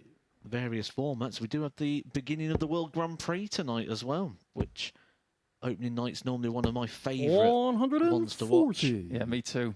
Big Grand Prix fan. I used to play in a league in Australia that was double start, bust rule does not apply. It was very confusing. 134. Alexander Aguirre, 164. You say you're a big fan of the Grand Prix. Is that because you're now no longer playing it, or did you love it when you 100. played Oh, I it as loved well? it. I loved double start. I felt like I excelled at that particular version of the sport, whereas other players did not. 98. Alexander Aguirre, 64. Speaking of Excel, this is no database. 48. But Alex has started William to excel a Aguirre, little bit more. 122. 3 more 18s required. And that is a dart he'd 42. rather forget. Alexander Aguirre, 16. Might be a leg that he has to forget. No score. Well, they are 3 very well William thrown darts there Aguirre, from 80. Alexander Merckx. But this will be frustrating here from Mandiguez to be having to come back for something as sizable as 80 from the 1-2-2. Decides 60. not to move, tries to Alexander power it Aguirre, through. 16. Misses the mark. Does Merckx get double 8 Game He shot the does third leg, eventually. Alexander Merckx. for a 21 darter, and it is a break of throw. Fourth leg, Never Alexander forget to throw first. Game Who on. you beat in your first ranking final, isn't that right, Matt? True, but mine wasn't that long ago, so 140. I'm sure Willem will never forget who he beat in his first ranking final, which was the 100. 2014 Turkish Open. do you know, though, when you said that, I had to stop and think, 140. but I could tell you probably much quicker who I lost to in ranking finals. Yeah, but that's just a sports person's brain, isn't it? They always remember the losses 100. more than the wins. If you are curious, Willem Mandiga's first ranking final win was against the great Martin Phillips, one of the best players that 57. Wales has churned out over the last 50 years.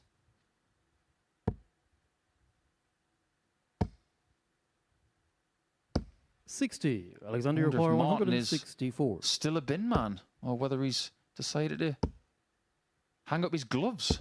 140.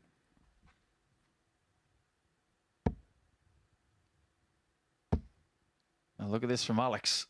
Really good, leaving double 12 after 60. 12. Alexander Aguirre, 24.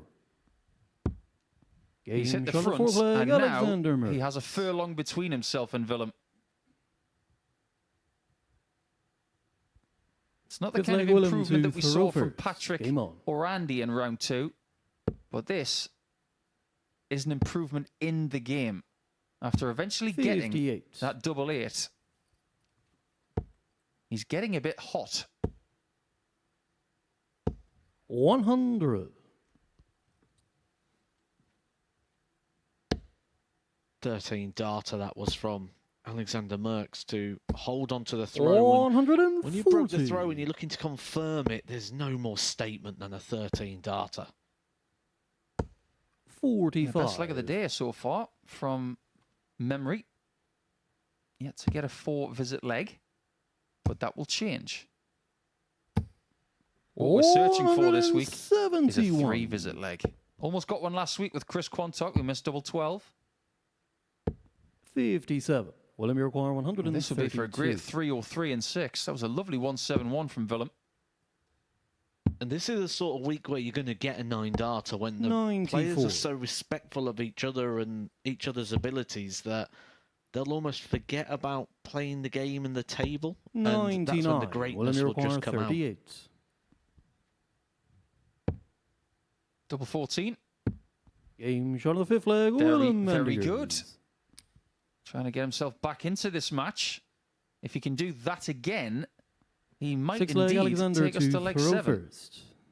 Game on. In fact, I'm going to put my hat on that. I'm going to say we're going to see 9 darter this week. And this is from a guy who predicted Andrew 59. Gilding to win the UK. I also predicted that 9-dart leg to happen at the Alexandra Palace, where I said one player will miss a 9-darter and then the other one will hit it. 45. You've also got quite a bold prediction for the World Grand Prix as well, haven't you?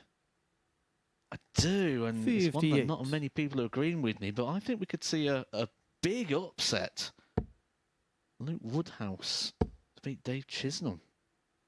140. I was standing on that stage on Saturday night agreeing with almost everything that Chris Mason was saying, because we did have the same thought process about what 85. was going to happen on Saturday. It didn't materialise, but I disagree. I think Dave Chisnell is in such good form 140. and also such a veteran of double start darts that he will be too strong for Woodhouse. So one of us is going to be wrong. 59. That's the second time in 2 legs that Merckx has left himself on 299. It's not a number you want to leave. 140. We said if he gets another 14 darter, he could break the throat. It might even be 98. better than that. Willem, you require 36. Game To answer shot the 6-leg, question Willem Mendiger. Of whether Willem Mandegers has still got it, he's just answered it in the last 2 legs. 27 Seventh darts and for 2 final leg, legs. Willem to And now he throw has the first. darts Game on. to put himself on 2 points in the table. 2 legs ago, we was getting to the point where we was going to start writing 100. Mandiguez off in this game. It looked like Merckx was making his move.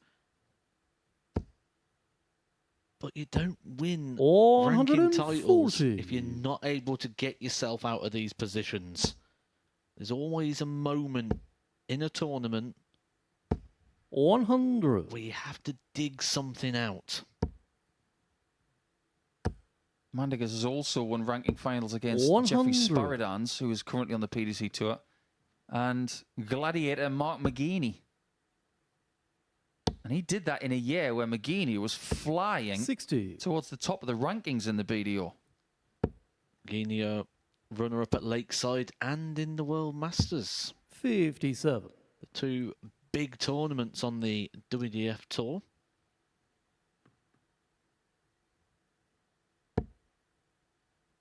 Can he get to a finish? 140. I just held my breath, because if he decided to switch to the 17s there and he hit a 2, he would not be on a finish, but he is. 94. Willem, you And it's require not bad. 101. 82 left. Merckx will have 53. one opportunity Alexander maybe require 110. to pick Willem's pocket. Double 18.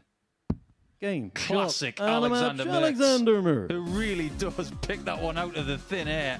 That was a hugely impressive shot to get his first 2 points of the day. He was waiting for one chance. He took it, and that was probably the best finish of the day so far. And it was done at the end of round 2. Mandegers almost an 88 average, and Merckx pinches it with an average that was very similar to what we saw from him in round 1. When we come back after the break, we'll have a quick chat with Matt and with Chris. But for now, it's goodbye, and we'll say hello in a few minutes.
Hello again, welcome back to the MODUS Super Series where this fabulous week is now underway. Matthew Edgar's been in commentary with Paul Nicholson. What are your early reflections as we take a look at the results so far?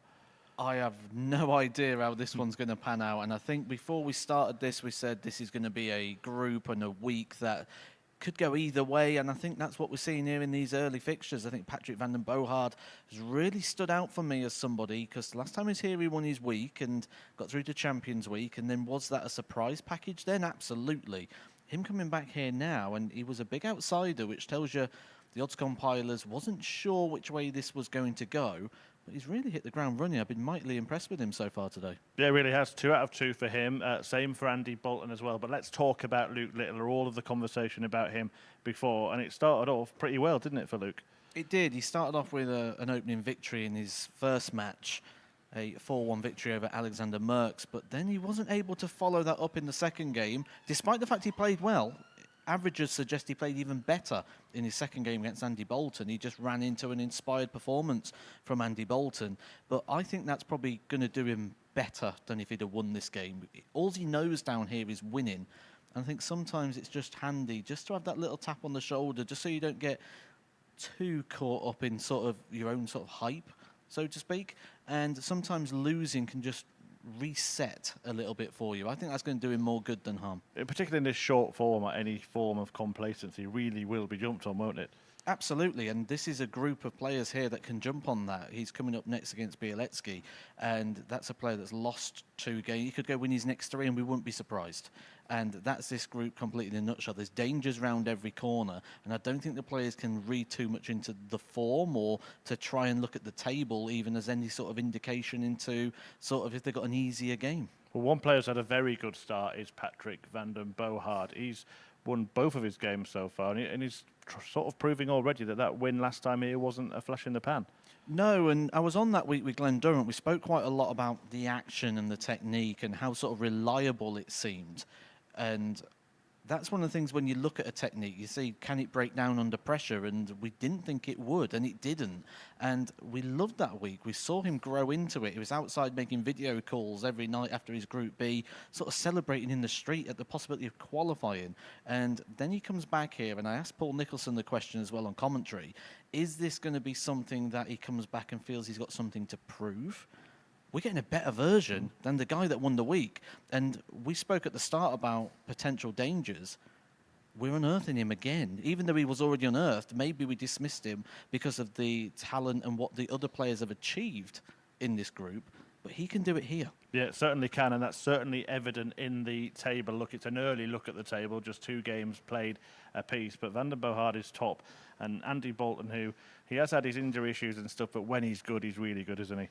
Yeah, and he seems to be able to time it right as well. One of the things that Andy Bolton's got is experience. You can have all the talent in the world, but when you mix it with experience as well, he knows when to produce or can produce on demand. He did against Luke Littler in that last game. That's a game the odds compilers went heavily with for Luke Littler to win, and Andy Bolton just reminded them of the quality he's got over a big, long career. Final word, a quick one on Sebastian Bielecki. No wins for him yet. In a group of this quality, how difficult is it to come back after losing 2 or possibly 3 games if he goes down to Littler next? I think the thing that Bielecki's got in his favour is he's been having opportunities. The worst thing to do is to be in a position where you're playing the games and you're sort of being beaten comfortably. He's not. He's having opportunities. So he knows eventually those doubles are going to land, and you can't really discount him from any of these fixtures. Will it change here for Sebastian, or is it going to be Littler that gets lift off in this one? It would be a first win for Bielecki or a second out of 3 for Luke Littler. And talking you through it is going to be this man and Paul Nicholson. Yes, time to get into round 3. And it'll be interesting to see if a certain trend continues in this 7th game of the day. As we go towards lunchtime here in the United Kingdom, time to see if Luke Littler can continue the trend of people winning against the throw. Because from our results that you saw on our monitors from maybe a minute or 2 ago, since Luke Littler beat Alexander Merckx in Game 3, everybody has won against the darts. Sebastian Bielecki will be hoping that is not First the leg, case. Sebastian to throw first. Game on. Now, these two know a great deal about each other. They've been playing on very similar tours this year and including that development tour where they were 59. both successful this year, admittedly to different degrees. I'm just going to go back on what Matthew Edgar just said 59. about how defeat can sometimes fire you back up. I have to agree with that. But it's important to say also that Białecki needs to find that fire from 2 58. defeats now. Yeah, it's the story that the player tells himself that's the most important thing in this 100. sort of situation. Are you a big believer in positive self-talk, which is something that a lot of psychologists, both in sport and outside, are starting to talk about? It's how you talk 100. to yourself in certain situations, particularly under pressure. I'm not massively into that because I find that it's got that very 60. same vibe of positive affirmations, which I'm not a strong believer in. Of that, I feel positive. I keep telling myself I'm positive, so I must be positive. I think sometimes you get like a false positive that comes off the back of that. 96. And when you get put into a pressure situation, you don't deal with it because you haven't quite got that realistic reflection. I know you're not a big movie fan, but have you ever seen the movie Big 134. with Tom Hanks? With the very famous genie arcade machine. I've seen Aladdin, that's got a genie in it. Anyway, my point being, 140. Luke Require every time you have a 148. decision to make, you can either go one way or the other. You can either choose one thing or the other. You can choose the positive side, or you can choose 84. something else that Sebastian might Require be construed as 48. negative. It's all about making good choices at this point. Sebastian's choice is double 16. 32. And again, it lets him Luke down. Require 64. These are the sort of opportunities that Luke Little has been gobbling up. Double top for him. Game shot on the first There was leg. some Luke zip on that Littler. one. My word. 1-0 to Littler. Second leg, Luke to throw that first. leg Game on. Took a lot longer than I thought it would. We've seen legs completed in less than half the time of that first leg, but it's a very 100. early part of the week. In fact, if there's a fixture at some point this week that is maybe going to break the game time record, it's probably going to have to involve Yellow Klassen, isn't it? 125. I do believe, unless it's been beaten since, that Yellow Klassen does hold one of the records for one of the fastest games here. One of the games that actually went 7 legs. He did actually lose that game, though. Probably best not to remind him of that then. 40. I would probably like to remind him of it. Was it you? It was, yeah. Don't remind him. Although if you are going to remind him, maybe do it 93. today because he's still swimming in a pool of confidence after winning the World Cup. And he'd soon get me back by literally just mentioning the Catalonia Open, which he won in September. We'll get to that on Thursday. 190. Luke Well, Require that's 180. 128. Number 1 for Sebastian. Littler's already got his first, but has he got a 128? 103. Sebastian There's Require only one route for 156. 156, and it does require 2 more of the treble 20s that he's already hit.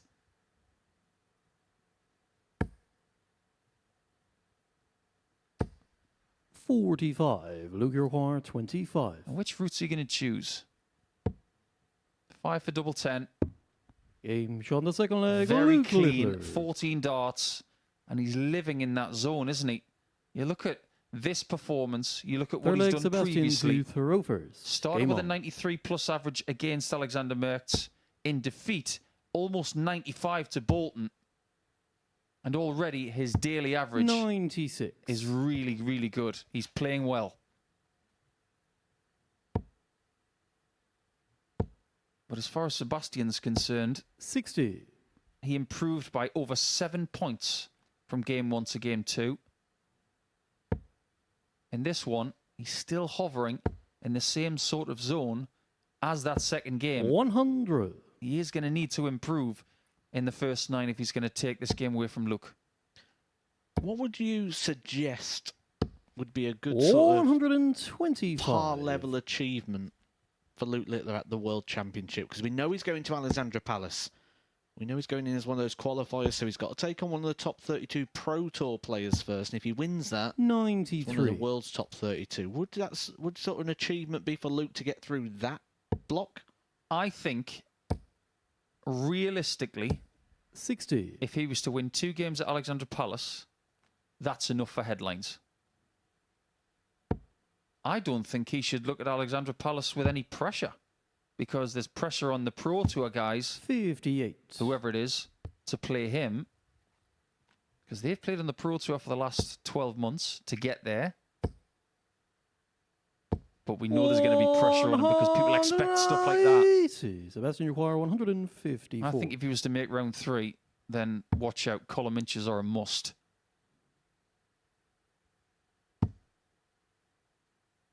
As a player who's sat in that 95. Pro Luke, Tour you require qualifying position, 76. you're very aware of the players in that international qualifier side, which is where Luke's going to be joining us. A little bit of a reset here, a little bit of a pause. Game shot the third leg, A Luke lovely Littler. dart there from Luke Littler. I like that, where we know Luke is a rhythm sort of player, but to be able to Fourth break leg, that Luke to flow and Ferocious. still find... Game on. Do you know what? This performance reminds me of Tyson Fury. He's been on the canvas today. He's gotten up and he is hitting Białowski with 85. real haymakers here. This young man's got a chin in the metaphorical sense. Because he could mope, he could say, I've lost the game. 45. Maybe I shouldn't have lost it. Still played well, but only got one leg. No, he moves on. He has a head and an attitude that veterans would buy. 180. And it's now 3 maximums for Littler. 121. He's only 236 points away from erasing all of the damage from the previous match. 100. There is another point to make as well, and I'm going to leave this with you, Matt, because we won't see Littler again until game 10 when he plays Patrick van den Bogaard. When he goes to the Pro Tour next year, he's not going to be able to use these points. 136. We'll touch on that later.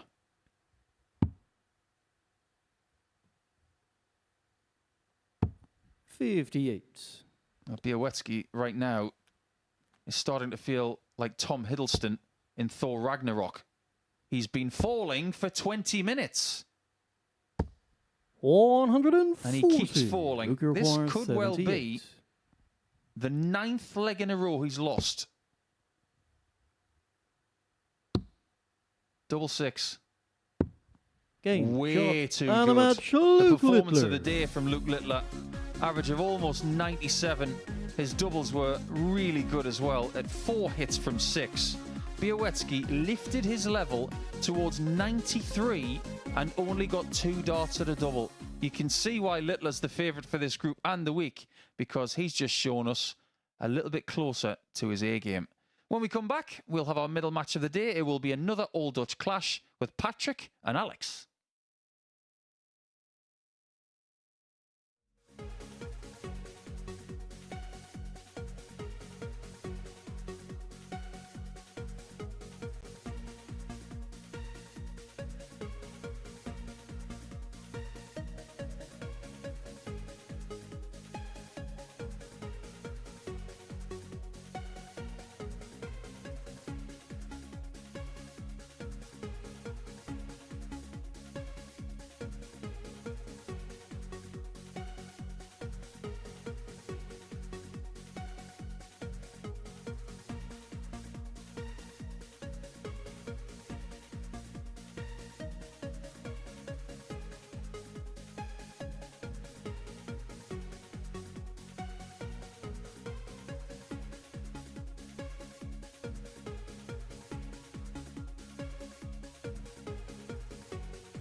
Welcome back to the MODUS Super Series, where we have just seen the best performance so far in this group. Luke Littler, a 4-0 winner against Sebastian Białowski before the break there. The defending champion off to a decent start today, but not as good as Patrick van den Bohard, who's about to take on that man, Alexander Merckx. Both of them weekly winners here at the Super Series. Van den Bohard getting his victory in the last series, while Merckx was a weekly winner back in Series 2. Can he recapture that form here? Let's find out with Paul and Matt. Yes, let's find out, Murph, because Merckx was First very leg, useful Patrick to in his throw previous first. game against another Game on. Dutchman in Willem Mandigers. A very, very good last leg. Gave him his first 2 points of this campaign. But Patrick is undefeated. 58. He's been very impressive so far today. And it'll be really interesting to see what we get from these two in the middle of this campaign. 190. Say no more. A very fast start from Alex. What we've just seen from Luke Littler, Matt, best performance of the day and also the fastest. 57. He's turned up, hasn't he? And it goes back to what we were saying after he lost that game about how much will losing that match 99. actually inspire him for the rest of the day. It's sometimes a strange thing to consider a defeat being a positive, but when all you know is winning, sometimes it can just remind you that you're not 100. invincible. I compared Littler to Tyson Fury in that previous game, getting off the canvas and 100. being able to regain strength. But in this format, it is statistically proven, especially in Group A, 140. going Alexander to Bar, lose. 122. you're going to have to handle it. 7-7. Game How shot on the good is first leg, that? Alexander Merckx. 12 darter, the best leg of the day from a very good dart player. But I'm going to Second leg, compare Alexander Littler to throw first. to somebody else Game on. now. And indeed, I'm going to try and compare everybody in this group to somebody because they want to be like this sports 100. person who was a great of British sport. And that's Lennox Lewis. Because he's one of the greatest for a few reasons. But more so for one other 96. thing. He lost fights in his career, but he beat everybody he faced. 60. So if he lost to someone like Hazim Rahman, he then beat him afterwards. Defeat fueled him getting better. That's what these players need. If they lose, they must 100. use it the way that Littler has. We have had 100. 2 ton-plus checkouts today, 110, 122, both of them by Alexander Merckx. He won the last match with a 110 finish, and he's kicked us off with a 1-2-2 in this one. Can you 97. make it a hat-trick? Which one we're talking about? The greats of sport. We'd have to go to the 59. most recent hat-trick that I can think of, which is the great Aston Villa striker Ollie Watkins, who put 3 in this past week. Well, I think it's only fair that you get an Aston Villa mention there because I thought you were going to say Kylian Mbappe in the most recent World Cup final. He 41. got a hat-trick, didn't he? And he's going to be playing at St James's Park on Wednesday. But he didn't do it against Brighton, did he, this weekend? Ollie Watkins did. 89. Patrick Roy, 167. That's 2 Ollie Watkins references in one leg. That might be a record. You're worse than Gabby Agbonlahor. He misses the 60 for the 167 effort. And what Merckx would give for a 129. 57, Alexander Roy, 93. just like that. Well, he hasn't gone that route. And it doesn't Game shot on the matter. second leg, Alexander Merckx. That is lethal on the outer ring. It's making an impressive list here. Third leg, Patrick 110, to throw 122, first. and now the 93. His last 3 checkouts in his last 3 attempts. Yeah, don't underestimate Alexander Merckx at all in this group. 125. He has played in 3 qualifying weeks and has made 3 Saturday nights. 59. Based on what we're seeing already, he's here to make a 4th. his remaining fixtures after this, regardless of what happens. He 119. finishes the campaign today in game 15 against Sebastian Białowski, who does not have points yet. And he's got Andy 58. Bolton in game 12, where he will have the darts. Having said that, having the darts at the minute is a bit of a poison chalice. 59.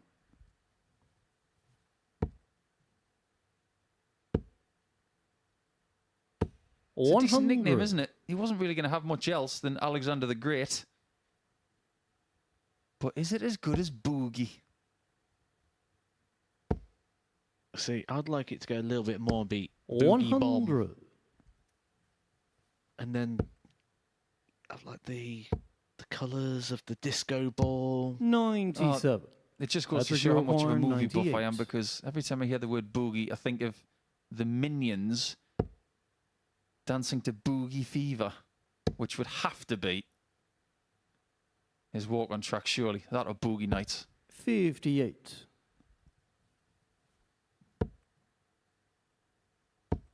Pressure to be applied on Patrick, 100.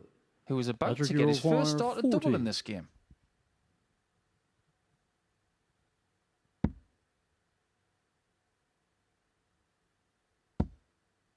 Must hit this one.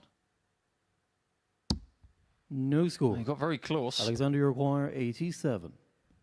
Well, the way Alexander's been checking out, you won't put it past him hitting this bullseye. 62. Patrick Uruguayan, 40. Return to the board, a reprieve for Patrick van den Bogaert. Rare misses at the double in the last one. Game shot on the third leg. Won't Patrick be van doing den it Bogaert. again. Smack bang in the middle. Puts that one right. Holds on to his throat. Fourth leg, Alexander to throw first. And a Game on. mini opportunity what was presented for Alexander Merckx has gone. 60. We didn't quite get the dream team here this week because, well, we have actually had a post on X this morning saying that we got the dream team in the commentary box. And that's a very kind thing to say, by the way, whoever put that. 100. That's a dream visit. 80. But as far as the dream combination on the stage, when it comes to Patrick, 140. with all due respect to our wonderful Irish referee, Danny McNamara, but he's no Paul Hinks. And what I mean by that is the way he says Patrick's name. 180. But if he hits that 141, we will say it the way that Paul Hinks 44. does. Patrick Come Uruguayan, on, Patrick, give us a 141. 9.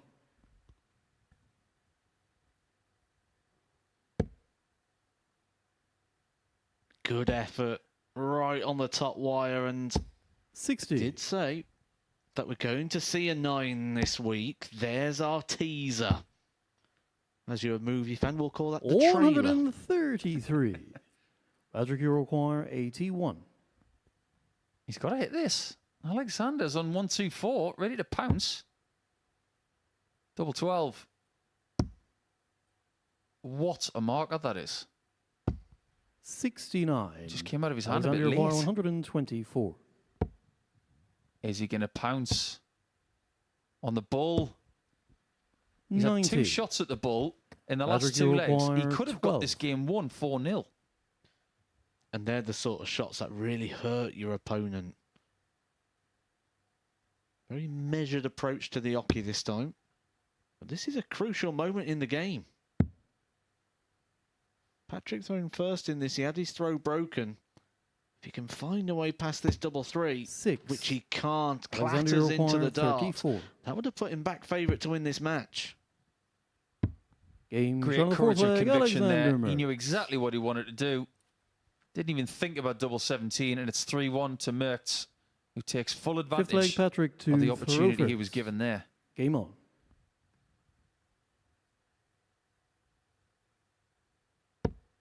By the way, if you weren't watching in Series 4, when Patrick was here, and Paul Hinks was on the stage, he 100. was called Patrick van den Bogaert. And it became a bit of a thing. 140. But we did have Patrick in the commentary box this morning. We wanted to clear up the mess, and we wanted to say to him, how is your name pronounced? And he said, it's not Boogard. 140. So it was a thing for a few weeks. It's Patrick van den Bogaard. 140. Coming from a person who actually has quite a sore throat this morning, that's not the easiest thing to say.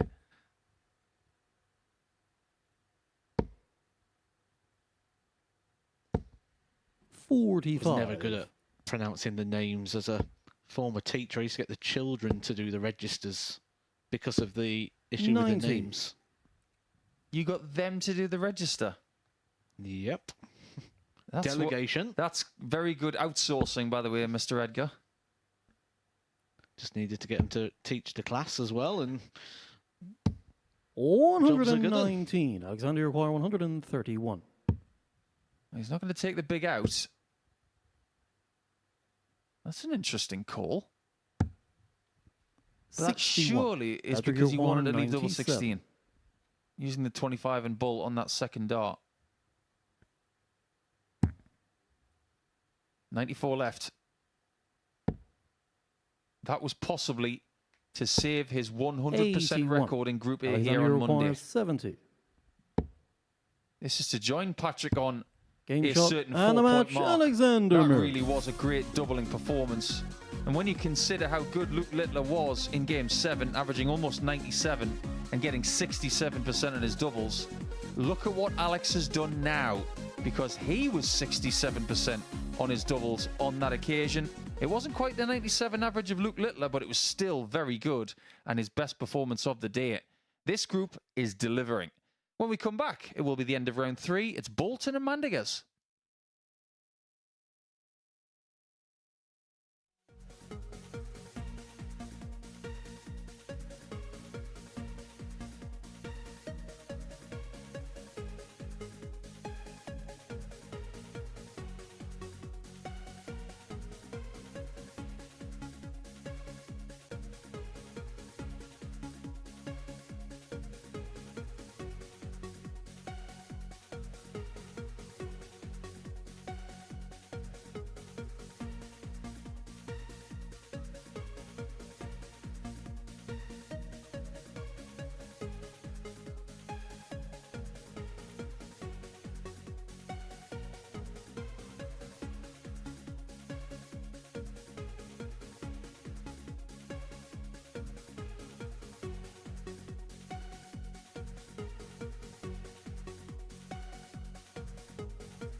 Well, so far on day one here at week 9 of Series 5, Andy Bolton remains unbeaten.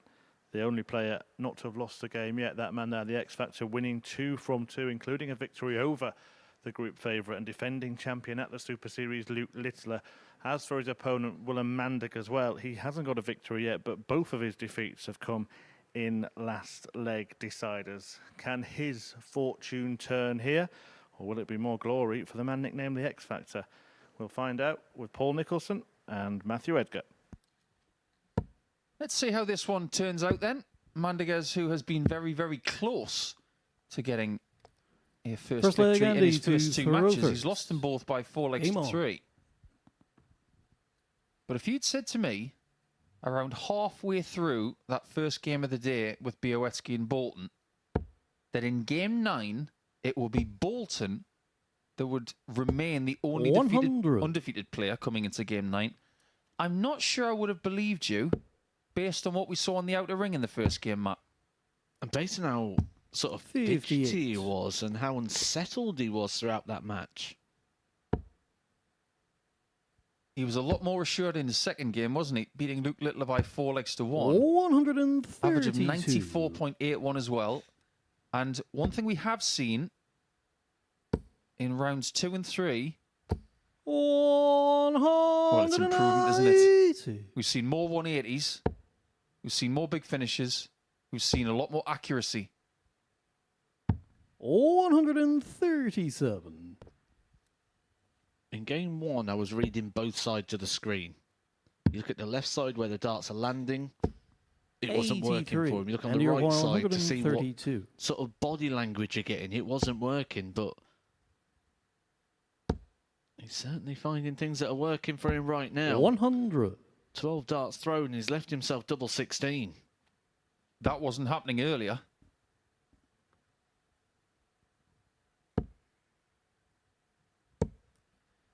We've already seen today behaviours that tell us he wants to leave double 16. Game shot on the first leg, Andy Bolton. A tremendous start from X Factor. A man who has won a Group A campaign before. Second leg, Willem. He would love to do it again. Game on. We have an awful lot of English representation 190. in our Champions Week already. We've already got 2 180s from the Dutchman in this match. But there's only one Dutchman in Champions Week so far. That's Marino Michels. He won week 3 against Fallon Sherrick in the final. We have 2 Swedes now with Anton Östlund and Andreas Harrison already qualified. 93. So we're still looking for a 4th nation to get through to the end of October. This week, 45. Where could that possibly come from, you say? Scotland?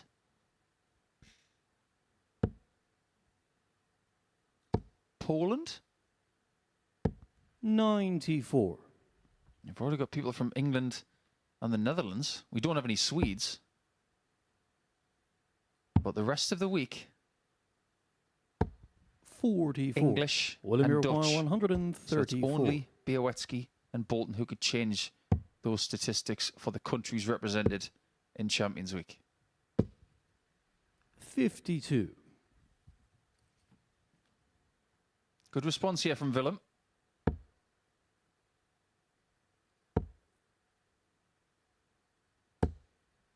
$76. In a leg like this, 82. you don't so much as raise the white flag, but you expect to lose the leg. 66. It's not over yet.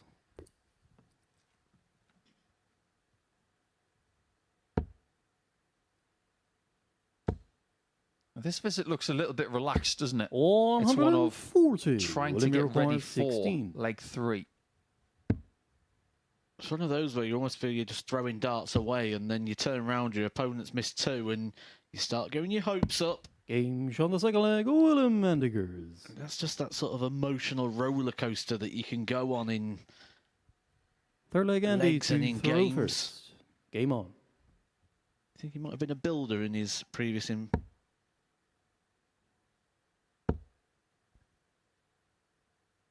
actually know what 59. Willem did as a job.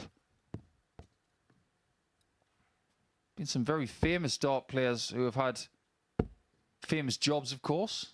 Johnny Clayton was a plasterer. 41. Mark Webster was a plumber. Simon Whitlock was a bricklayer.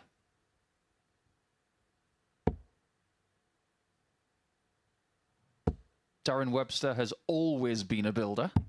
99. He's the kind of person who can build a house from the ground up and probably do it in over 3 or 4 days because he's just a bit manic like that. Remember when he put Jeff Smith up for a little 135. bit because Jeff Smith first came over after winning his tour card, needed a place to stay, and Darren Webster had him out mixing his cement for him. 96. If you're going to get someone to mix cement, you might as well use someone who's used to mixing paint because he paints cars very well. Does a fabulous job as well. 100. I do believe that Willem has worked in an office. I can't go any further than that. And apparently he's got a nickname, Wimpy. Would you say there's an ideal job for a dart player? Because I remember Barneveld was a 80. postman. Absolutely. Same for Dieter Hedman. Because you can get out there at 5 o'clock in the morning, get stuff done, and then you've got plenty of time to rest before you play a tournament in the day. Absolutely the right 174. kind of vocation for a part-time dart player. 167.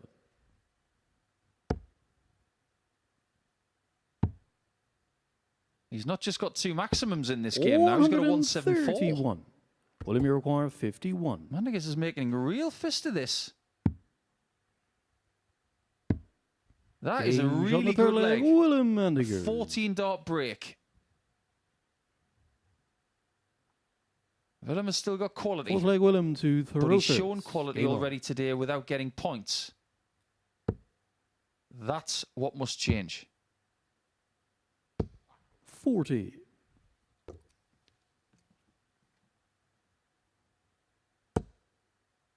If he does go on to get the points here, Mandiguez, 59. Andy Volton will join the rest of the group, and every player would have lost at least 1 match after just 3 fixtures played. Yeah, 3 rounds 100. down. Mandigas wins this one. Only 1 player will have 0 points, and that's Białowski.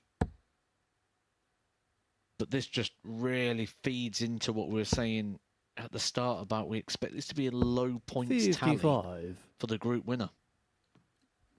If you think about getting 8 points per day over 3 days, that's 24 points. We don't think 140. that anyone's going to do that. We think the group winner is going to have a day where they 100. only pick up 3 wins from 5. And it might even happen twice.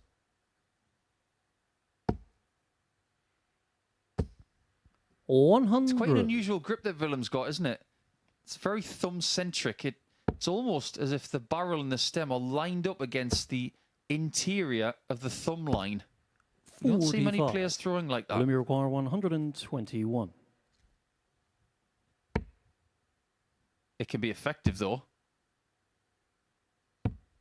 81. Been very effective for him so far in this match.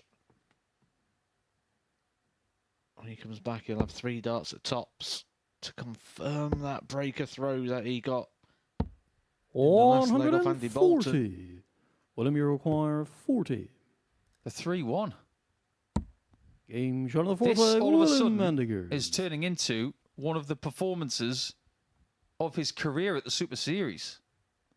Fifth leg Andy to throw He's first. not messing Game around on. at all. We said he needed to up his level if he wanted to get points on the table. Well, it's happening.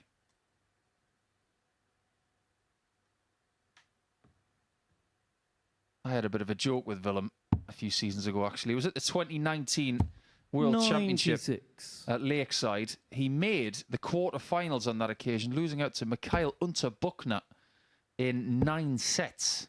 A tremendous game of darts. 121. I told him I didn't like his dart shirt because it was purple and white and black. It reminded me too much of an NFL team that I despise, the Baltimore Ravens. 57. He just laughed. He didn't care. But that was his best Lakeside campaign. That was a year where Glenn Durrant obviously won. He beat Scott Waits in the final. Hunter Buckner would ultimately lose to Waits in the semis in 7 sets by 6 sets to 1. But I'm sure Willem looks at that campaign and is very proud of it. 99. He took out Wesley Harms in the last 16. And a certain Paul Hogan in his opening match. And it was Hogan who lost out to Robert Grundy in week 6. Saturday night final here. Only a matter of 2 and a bit weeks ago. 58.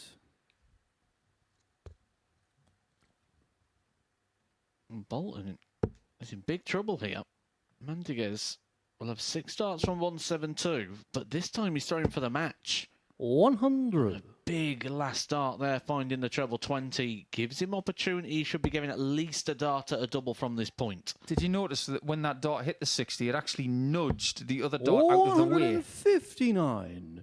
But approach shots 72. do not come any better than that from Andy Bolton. Does it matter? 66. Now it does. And you require 32. 2 match points come and gone for Mandiguez. Game shot on the 5th And leg, now he has to Andy go Bolton. all the way back to the beginning again. And as a player, you find this a little bit frustrating. You was throwing match-winning darts. Now you've got to go right the way back to 501 again. And possibly in a bit more of a pressure situation here, because out of the 3 legs that was due to be played, this is the one he would have highlighted as being his best opportunity. That being the one because he throws first in this leg. This is where you can compare this sport to golf sometimes and match play it. Because you could have a 4-foot putt to win a match. You miss that, you've got to go to the next hole to then win again. Whereas in darts, you miss yourself 2 shots at double. Mandiguez could be in the practice room now saying, wow, I played well there. But no, he's not. He's still on the stage having to go through the emotions again. When we talk about that comparison, I actually saw quite a popular broadcaster this week putting that out on X, as it's now called, asking which one is harder to do. They chucked up the old 147 9-dart, but they also chucked in a hole-in-one in golf in there as well.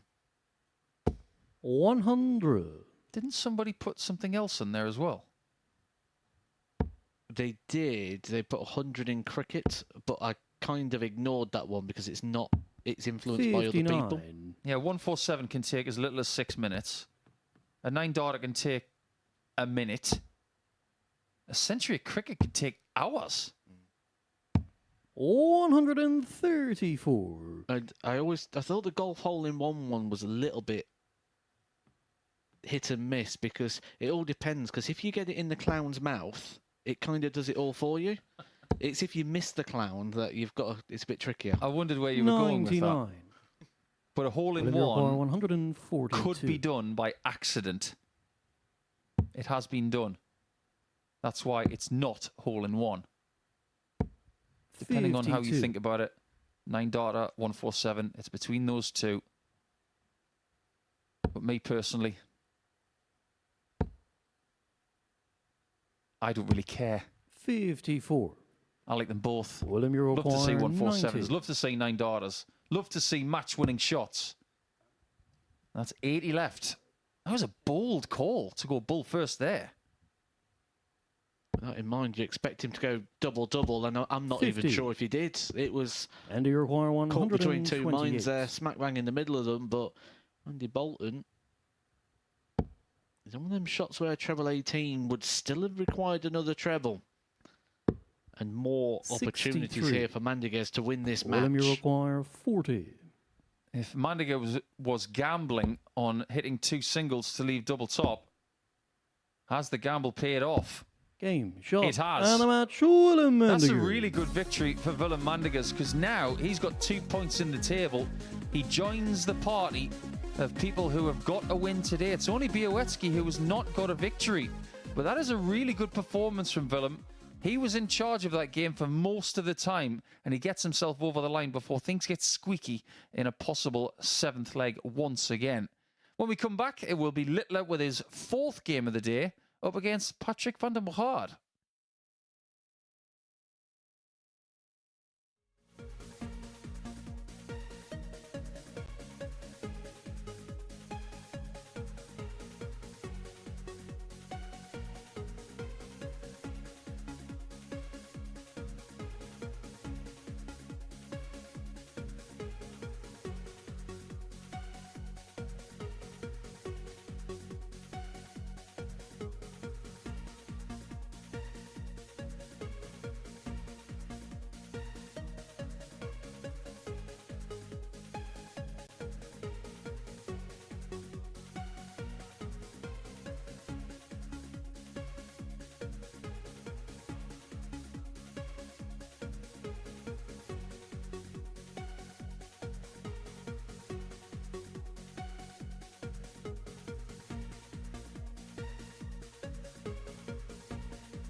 Hi there, welcome back to the MODUS Super Series, where we've played 9 of our fixtures on the first day of week 9, and what a week it is. Here are the results so far, and the remaining matches still to come. Andy Bolton winning his first 2, but he's just been beaten for the first time, losing out to Willem Mandigers. Mandigers, who had lost out in last leg deciders of each of his first 2 matches. You'll also see the name that everybody's been looking for in this series there, Luke Littler, winning a couple of his games, but was beaten by Bolton a little earlier on. How it translates into the league table is that despite that defeat, Luke Littler still is top of it, just slightly ahead of Bolton and Patrick van der Merhard on leg difference. Alexander Merckx also winning 2 out of 3. We thought it could be a close group. It's looking like a very close group, and 2 of those players on 4 points are about to do battle now as Littler takes on van der Merhard for the battle for top spot. And guiding you through every dart today, it's Paul Nicholson and Matthew Edgar. Yes, Murph, we're still here, and we're very eager to see what happens next. What we are going to get in this round of fixtures is someone on 6 points. Will it be Littler or will it be Patrick? Because they both sit on 4 at this point in time.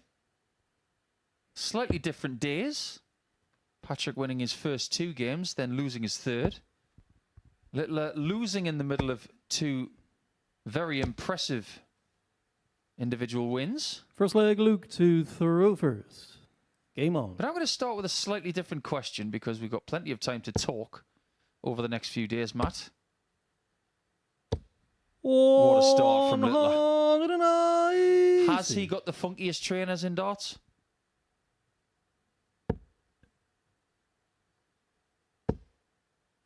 Jerry Hendricks 97. was here a couple of weeks ago, and he had like some sort of electric shoes. I mean, yeah, they've got quite a bit of air cushioning on them, haven't they? I can imagine he doesn't practice with his 100. shoes off. Some people don't like to practice unless they're wearing their footwear.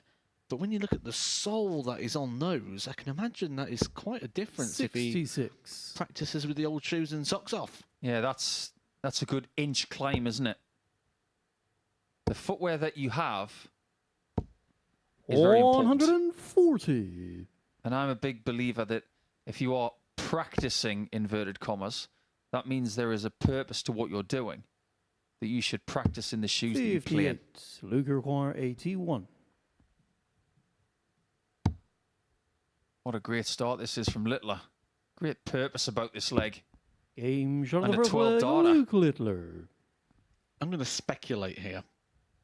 Now, we've seen a lot of young players Second leg, come onto Patrick the to scene early, Thoreau like first. what Luke Game Littler's on. doing here. We've probably got a list of players that we could reel off, as could our viewers at home, could come up with loads of different players who was meant to go and be the next big talent. 97. But one thing we don't accommodate for is the changing growth, because at his age he's probably still growing. Is there 60. potentially a small tactic here that maybe they're measuring? This might sound ridiculous, but maybe they're measuring Luke and they've given him that lift on his shoes, and then as he grows they can take the sole off so that the 100. throw doesn't have to change. Do you know, Matt, you've made just one of the most impressive points that I've heard in quite a few months, because I talk a lot 100. about Justin van der Gouw from the Netherlands. When he was a kid, he won 2 World Youth Championships in the BDO back-to-back against Nathan Gervin and 58. a young man from Ireland, Killian Heffernan. He got very tall, very quick, and his throw hasn't been the 81. same. I think if that's a deliberate ploy to give him some extra height now, then it's genius. 190.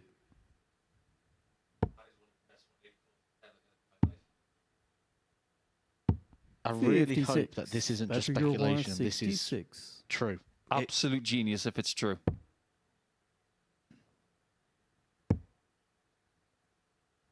In that case, I'll have to call him stilts. 46. But they are very funky shoes. Maybe not as funky as the new ones that Michael Smith has, the world champion, because he got in touch with me over the weekend and said, if anybody gets a pair of these, I'm going to be very, very angry. But I'm not going to tell you what they are. You'll have to watch the World Grand Prix later to find out what he's wearing. The second leg, Patrick Vandenbogen. But that is a really good leg. 16 darts from Patrick, equalises at 1-1.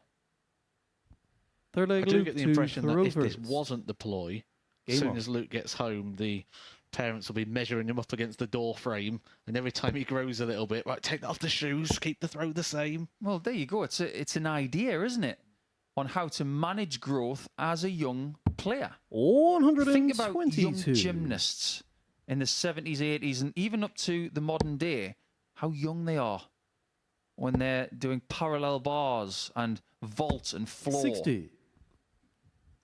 And you consider how much more difficult some of those disciplines would be if they had extra height. Now, height is not something that 140. can deter you in this sport, but growing fast could. Some of the best players in the history of the 60. game have been under 5'9". Jockey Wilson, Phil Taylor, Darren Webster. Even Peter Everson, the Fen Tiger, 84. wasn't tall at all. But then again, some great players have been tall. Vincent van der Voort. Remy van Barneveld. 57. Luke require 155.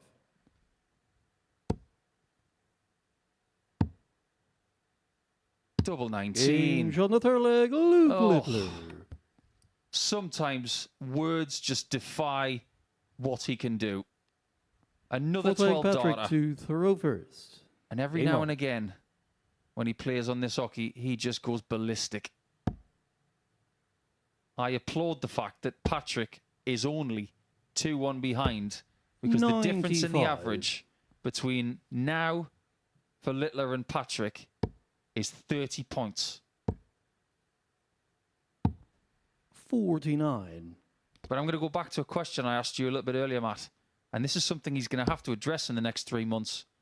The points that he's using here will not be legal on January 4th. 96. That has to be addressed. If you're not familiar, it's to do with the aggressiveness of the points. 140. And that rule does come into play next year, which means all these aggressive points where you may see little threads coming out of the dartboard, or a lot of them don't even damage the 96. equipment or the board. It's quite a strict rule that they've not really given much leeway in terms of the point and the grip that you can have on a point.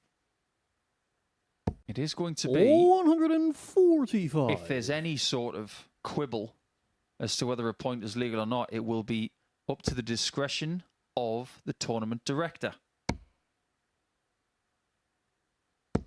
66. But I think it's Luke a Require centimetre and a half on the bottom of the point, 167. isn't it? That must be clear of any aggressiveness. He fancied that, didn't he? 139. He really wanted to poke at the bull. Patrick, you require 148. These are the sort of shots that you're going to get when you're playing someone like Luke Littler, who's in the form that he is in this game. Before this match, I had a look at his running stats for the day, and he's got better as every game went on. 92. Luke, you His require last game, 28. just a fraction under 97. If he was going to get better than that, it had to be special. And Game this on the fourth leg, is special. Luke Luke Littler averaging 111.92. Fifth leg, Luke to throw He's only first. 6 points behind Game his personal best. 117.88. That was hit in a final on a Saturday night against Andy Barton's. That was a demolition job.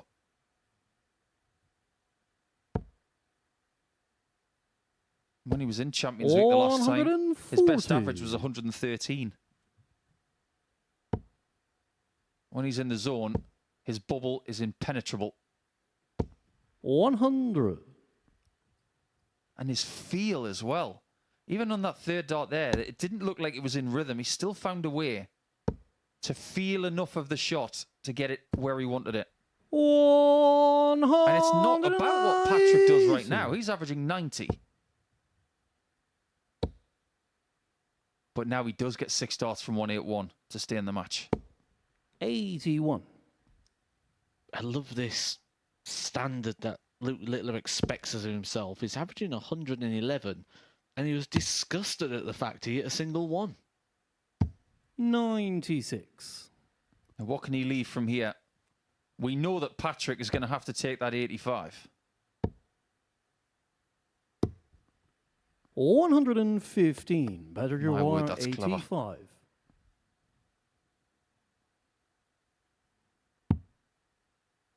66 more. And that's not going to happen. That was way too aggressive. 53. Luke, you require 65. 65. For the performance of the week so far by some margin. And he's missed a single. Wow. 25. That will irk him so much. Patrick, you require 32.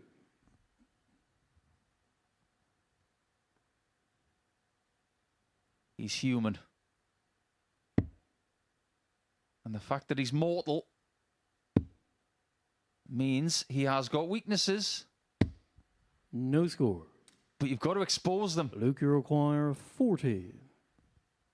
Double top.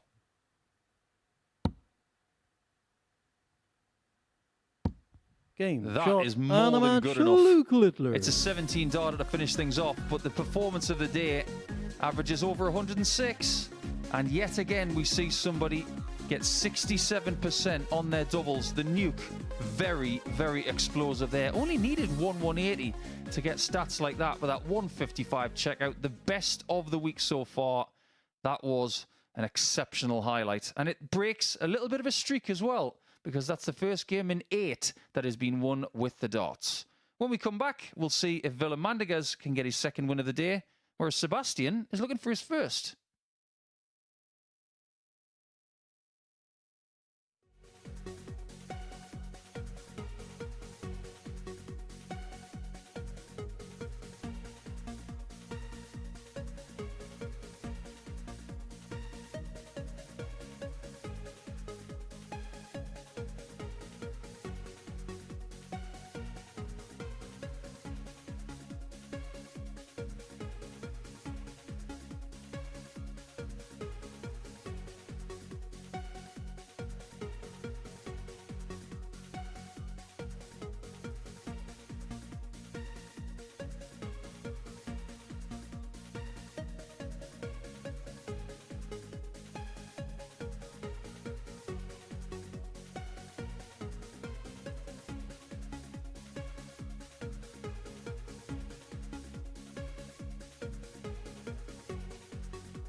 Well, what a performance before the break from the defending champion Luke Litter, an average of 106, and that is the kind of standard that these players are going to have to match to stop him going and making it a hat-trick of series wins.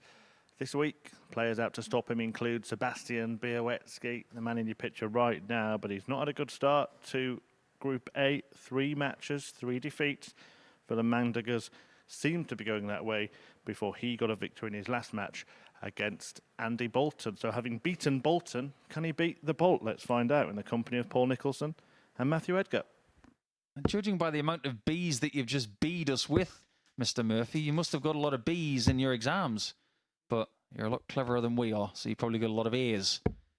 We can assign an A, or possibly an A star to somebody here.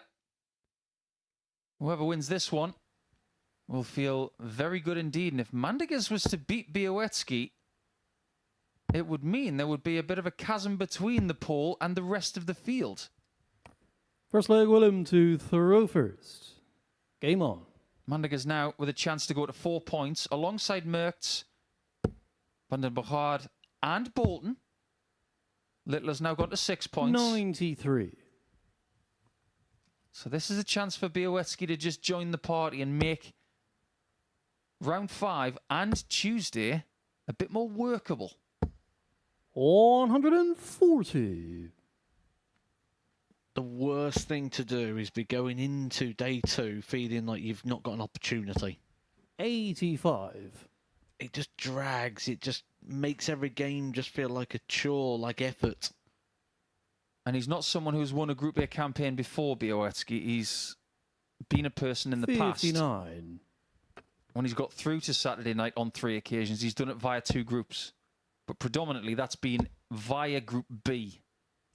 So he does have 90. a good consistency level of getting to the top half of the table after 3 days.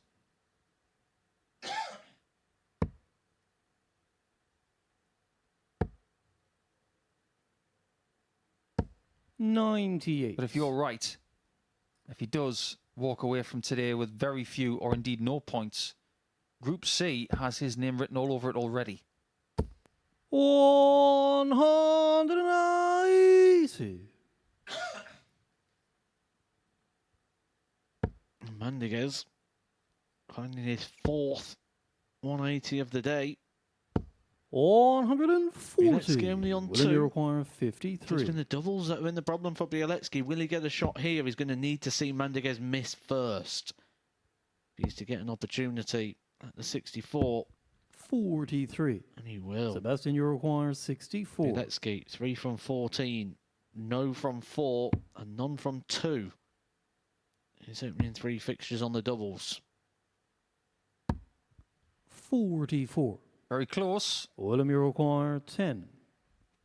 Next door neighbour. Game shot on the Right first leg. in the middle Willem of the Mandiguez. oak door. Somebody's starting to play with a little bit more assurance. Second leg, Sebastian to throw first. Sebastian will be Game wondering on. when his next leg is going to be won.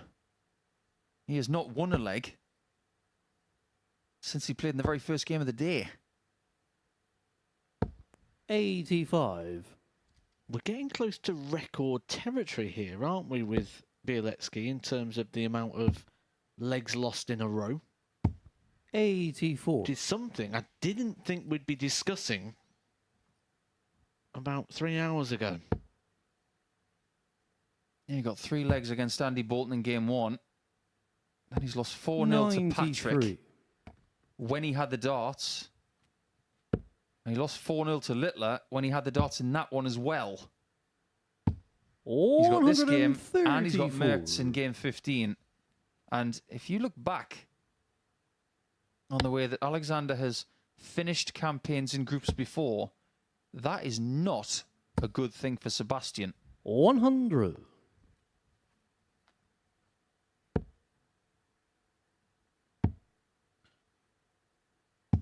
The odds compiler's not giving up on him just yet. Still offering a split decision on this. Both players at 5-6 to win this match. This morning, though, it was a strong fancy behind Bieletsky. 2-5 to win this match, despite the fact he does not have the darts.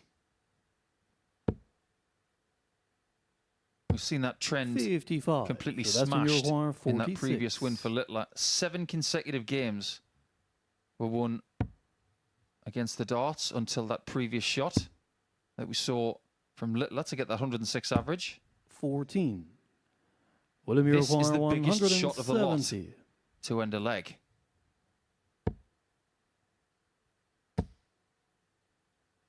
Do you get the feeling 60. that Mandiguez is require working on his 32. rhythm here today? He's delivering a few darts a bit too quickly. When that rhythm clicks, I think something else is going to click as well. Game shot on the second leg. There's Sebastian Bieletsky getting his Bieletsky. first leg since his first game of the day. At least that little trend is over.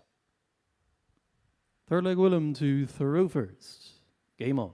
It had been playing almost like a mini game within the game, a battle with himself, which it's a horrible battle to have when you're sort of playing yourself. You never really feel like you win that battle.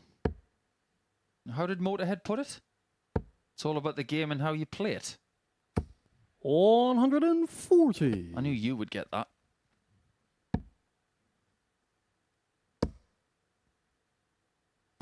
The old 60. Triple H reference.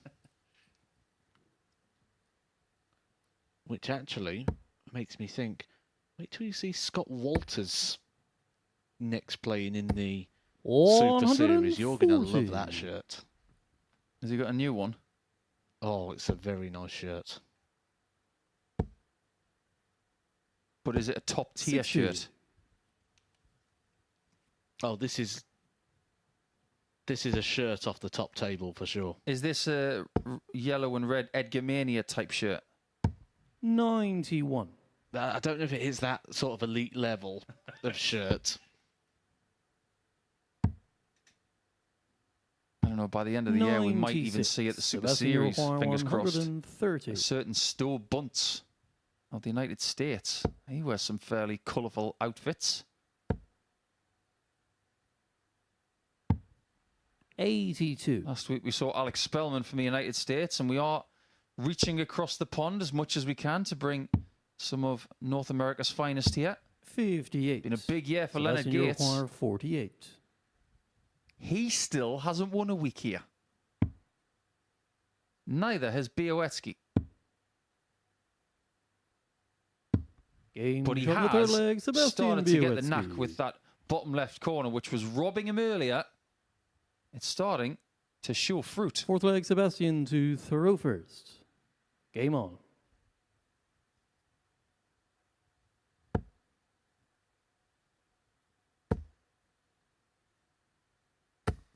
Oh, look at that camera angle just to see how we can nestle them together. And that's courtesy of that really rhythmic, smooth throw that he 59. possesses. It's one of the best around, isn't it? It is. It's a lot more textbook, shall we say. And look at that follow through. 60. Just enough snap in that forward motion for the dart to do exactly what it's told. 140. You can see from the follow through of Mandigas, that's fairly effortless as well. Look at this here. Through, finished. Then the next dart is delivered. It doesn't get any better than that. 180. Mandigas just a little bit of weakness in the 125. shoulder at the Sebastian Uruguay, times, not supporting the 121. arm as a limb. In which case, you just get the arm just drop away a little bit. Where do you stand, no pun intended, on 64. where Sebastian stands? He's a bit more bunting-like, going right of centre, but he does lean as well, which takes him even further right of centre. 25. Sebastian Uruguay, 57. It's just about how he sees the shot, I guess.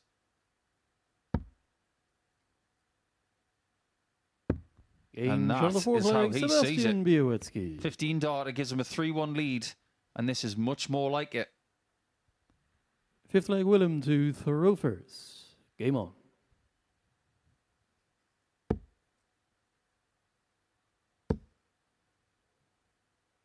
Mandigas has 100. actually dropped off a little bit since his last performance. Just a shade under 90 when he beat Andy Bolton by 4 legs to 2. This is a good 5% less than that. 39. 5% is a lot. In a game of tiny fractions like darts is. 190. Fine motor skill judged over millimetres. Seen many a dart player try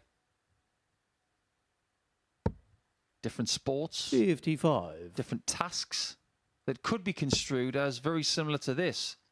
Things like axe throwing, 57. archery. Just because you're good at darts doesn't mean you're good at the other thing as well. Tell you someone who's extremely good at axe throwing. Very, very well known within the axe throwing community. 140. Aaron Willem Beamey. Uruguay, 164. That I can believe because he does look like a Viking.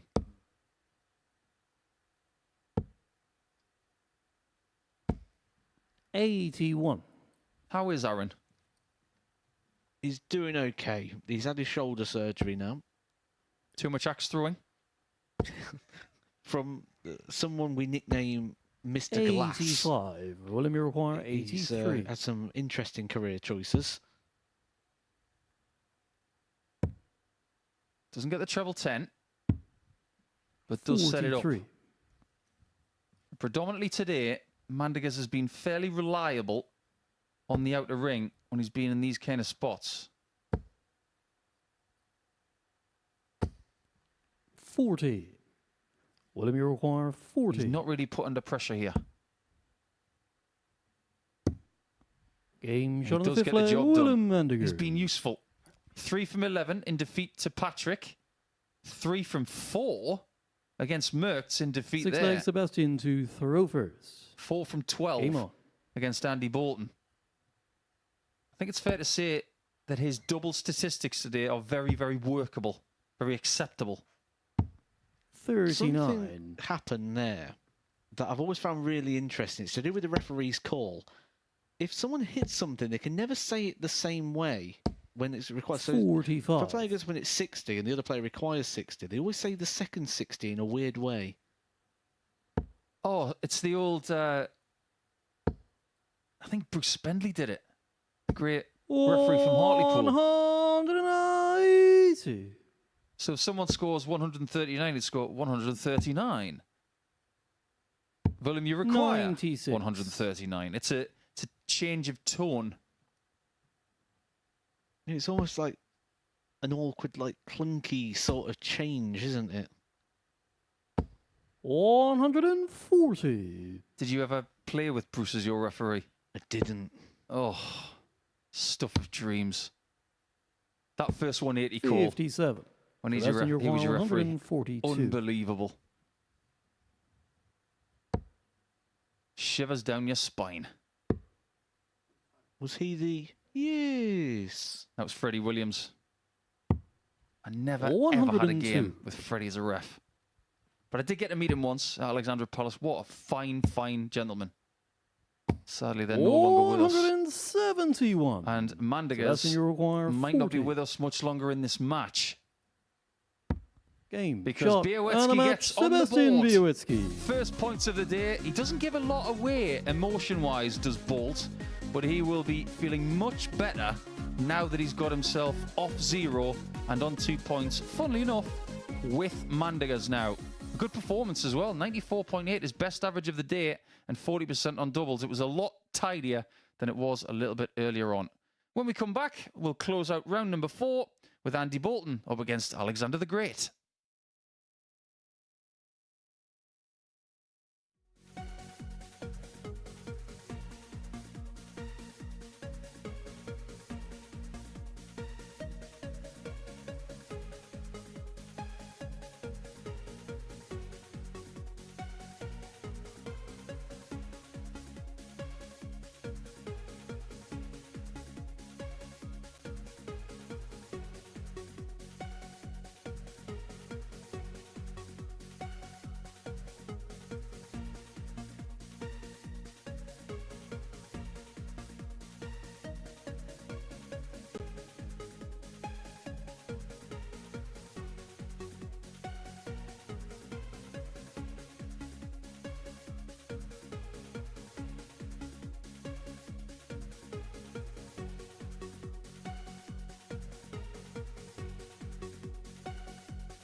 Hello again, this is the MODUS Super Series where 6 of the players in contention to make it through to Champions Week are all battling it out in Group A, a really top quality group lineup in this week.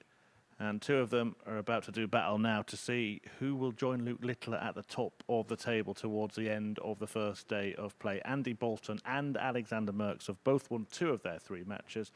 And whoever wins this one will join Littler on 6 points at the summit. To talk you through it, it's back to Paul Nicholson and Matthew Edgar.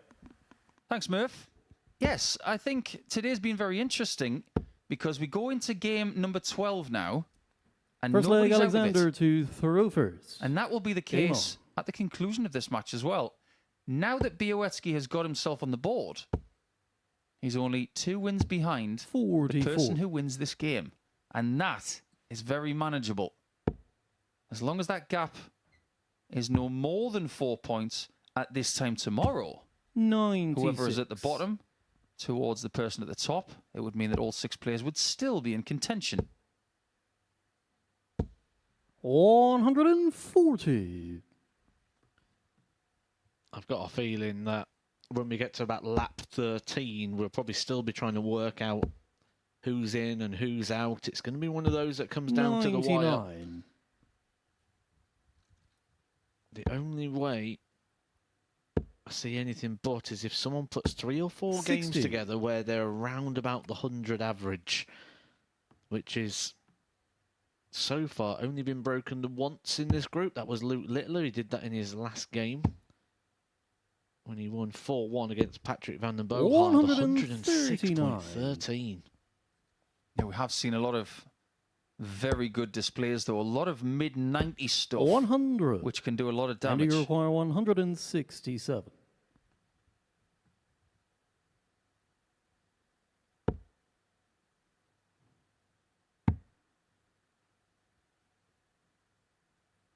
Okay, so the 57 is off. He's just deciding what to do now. 122. Fine choice. And you require 157. Biggest finish of the day is a 155. That's not going to be usurped by the Dutchman. 85. And you require 45.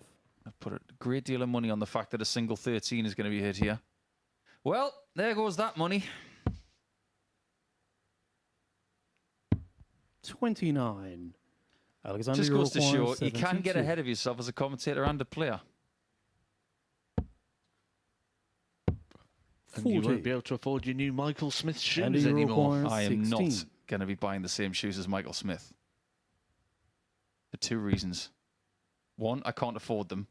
And 2, Game shot on the They're first not leg. my Andy thing. Bolton. they're a bit too snazzy for me. I do like a double 8, though. Especially to take the first leg of a contest. Second leg, Andy to throw first. Game on. Especially when it's a break of throw as well. A couple of mistakes there from both players. Both looking at single numbers and missing, but it's Andy who gets the next visit. 81. What's the most you've ever spent on a pair of dart shoes, Matt? £55. 100. And that is like top limit. I'm not going any more than 55 quid. That is... I expect a whole wardrobe for 55 quid. I think one of the best pairs that I've seen 134. were a pair of Barkers. I think they retail at about £200. James Wade, like the good pair of probes. 97. He didn't want this comfortable stuff. He wanted a good, solid pair of leather shoes. But even he's submitted to the comfort now. That's the right thing to do, considering how much time you spend on your feet. And that is something you have to take into consideration 93. when you play here. You might play as many as 29 games of darts. And that doesn't even include a possible 9-dart shootout on Saturday night. 96. That's why most of the players that you see will be wearing very comfortable, athletic shoes. Luke Littler looks like he's strapped 2 60. beds to the bottom of his feet. He's got that much sole on them. Now, some of these new technologies do incorporate memory foam. 60. And you require 133. He's got a look of urgency on his face. Double 8. 117. That was a really good attempt, Alexander wasn't it? So close. 148. But he's coming back. He wanted that as well. You could see from the reaction. 55. You always want to And you put a require stamp 16. on the day. Might have even got a juicy wiggle with that one. He's got it surrounded, but he has to go to a different part of the board now. 12. Alexander, you require 93. That's 20, so 73 left. 53. He's not being as clean and crisp on his approach you play as he was require earlier 4. in the day. Andy's been knocking on a few doors in this leg. Anybody home? A double two? Obviously not. No score. Nobody's home. Alexander, you require 40. He's gone from having a dart, a big On the finish, second leg, Alexander Merckx. to losing the leg. Losing the advantage of the throw leg, that he Alexander wrestled off to Alexander throw Merckx first. in that opening Game on. leg. Does that leg really hammer home this sport in a nutshell? 99. In this format, of course. Because you can play extraordinarily well, but if you don't hit that double, you aren't winning the leg. We've just seen the Ryder Cup over the last 3 days, where lots of putts have been given because they've been close to the hole. 123. Doesn't matter how close you get to double A, nobody's going to give you that shot. That's the complexity of this sport. 99. You have to finish the job. Nobody's going to do it for you. And you're not going to be given a free pass. Just imagine. 81. You've got Andy Bolton against someone like Conan Whitehead, the Series 1 champion, the first winner here in Portsmouth. 96. Can you see them giving their opponent any shots? I don't think so. Which makes it so frustrating for players like Andy Bolton, who came so close there to winning that leg and 190. ended up losing it after a couple of handfuls of missed doubles. But he's straight back in the red 97. here. And you require Wins his first 180 of the 117. match. And it'd be so darty if he takes out this 117. 57. Alexander, you require 110. He had that shot earlier to win a match. But he can't find it this 58. time. Andy, you require 60. And he wants to do something from bullseye here. He wants to go from out of the black and into the red. 50. Nothing in Alexander, this you require game with no 52. double in the bed.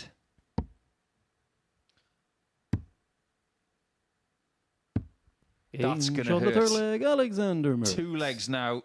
He should have won. He's let them both slip. And right now, that taste Fourth at the back leg, of his Andy, throat to is feeling throw a little first. bit salty. Game on. Alexander Merckx took that into. Yeah, we're getting to that time of year where jumpers come back out. 100. That's exactly what I think about when it comes to Tony Green. There were some cracking jumpers, weren't there? And some nice cardigans too.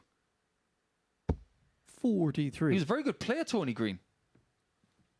I was sitting here with Chris Mason a few weeks ago looking at some old results from the 1970s, and I didn't realise that Tony Green was a very good dart player.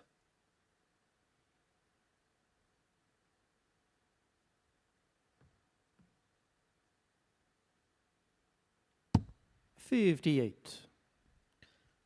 If there was to remake Bullseye, who would you have as the presenter? 45.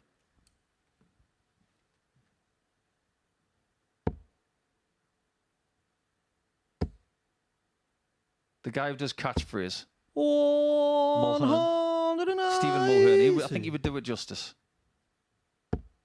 Because he's already done a pretty good job with 59. catchphrase, considering he had to take over from Roy Walker, who was iconic. Here's one for you then. If you are a fan of Stephen Mulhern, isn't Dan Dawson very Stephen Mulhern? Yes, he is, actually. I think he's like the darts version of Mulhern. Dan could carry that show easily. It would just be a question of whether he would want to do it. 81. Who would be your first celebrity professional? And you've got to tell us in the next leg because it's not far away. 95. As long as Andy takes require 82.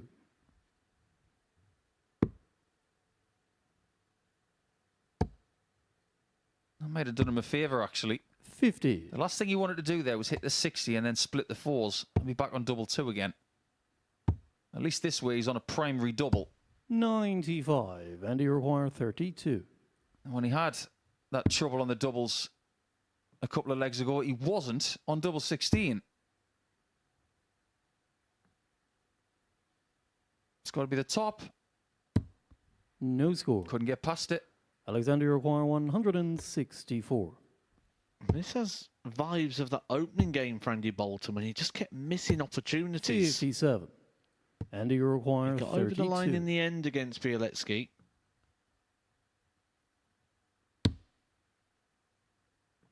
Constantly wearing on the outside. And it's happening again.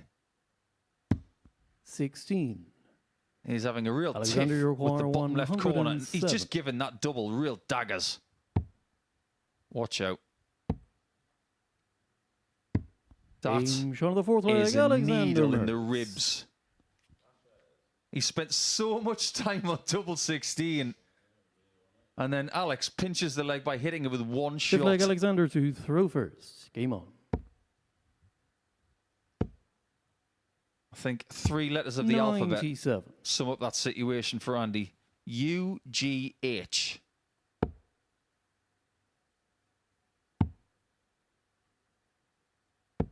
$57. Looks like it might be the Dutchman who's getting to 6 points alongside Littler. 60. Mandiga's remaining fixture comes next against Littler. Andy Bolton has Patrick. And Białecki has Merckx in game 15. 60. I see a very interesting moving day on Tuesday. Remember, we will be back at 9:30 a.m. Hope you can join us for day 2 of week 9. As we inch closer to Champions Week. We are now in the month of Champions Week. 99. Not a big enough score there for Bolton to put himself back in the driving 58. seat here. It's all about Alexander Merckx from this point.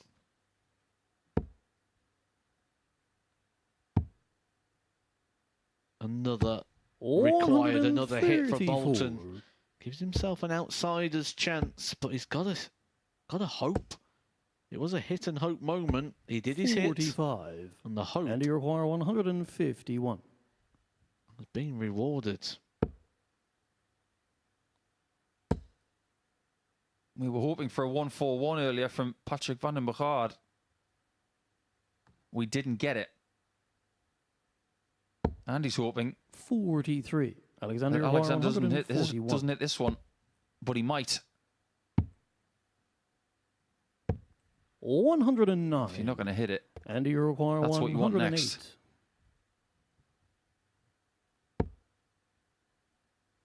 the line's got to be good. The line was good, but the 60. weight was not. Alexander, you require 32. And the wait for another win might go on. Game. because shot, Merckx is and too a match, good on the doubles. Alexander Merckx. You can see what Andy feels about that, but he's not mad at Alexander. He's mad at himself because he missed 17 darts at double in that match, averaged under 80, and Alex took every single chance he was given. Look at that, 4 hits from 5, but I guarantee you a lot of those shots, he shouldn't have even had a look at them. When we come back, it will be the final round of matches and time to find out where everybody stands by the end of Monday.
Hello, welcome back to the MODUS Super Series, where there are just 3 fixtures left to play on Monday here at the Live Lounge.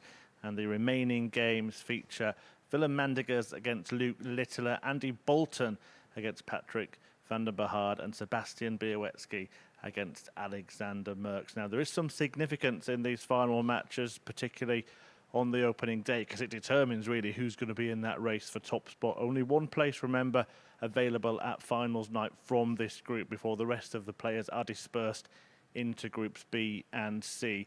And for the 2 players on the stage now, Littler, he can get a march at the top of the table with 4 wins from 5 and 8 points on opening day, whereas Mandigers really needs to get a victory to close that gap and keep it all really, really tight and interesting in this group. So to guide you through the action, it's back to our top commentary team of Paul Nicholson and Matthew Edgar. Yeah, final round of matches, and Luke has an opportunity to finish on 4 wins from 5 today. He's got company on 6 points now in the shape of Alexander Merckx.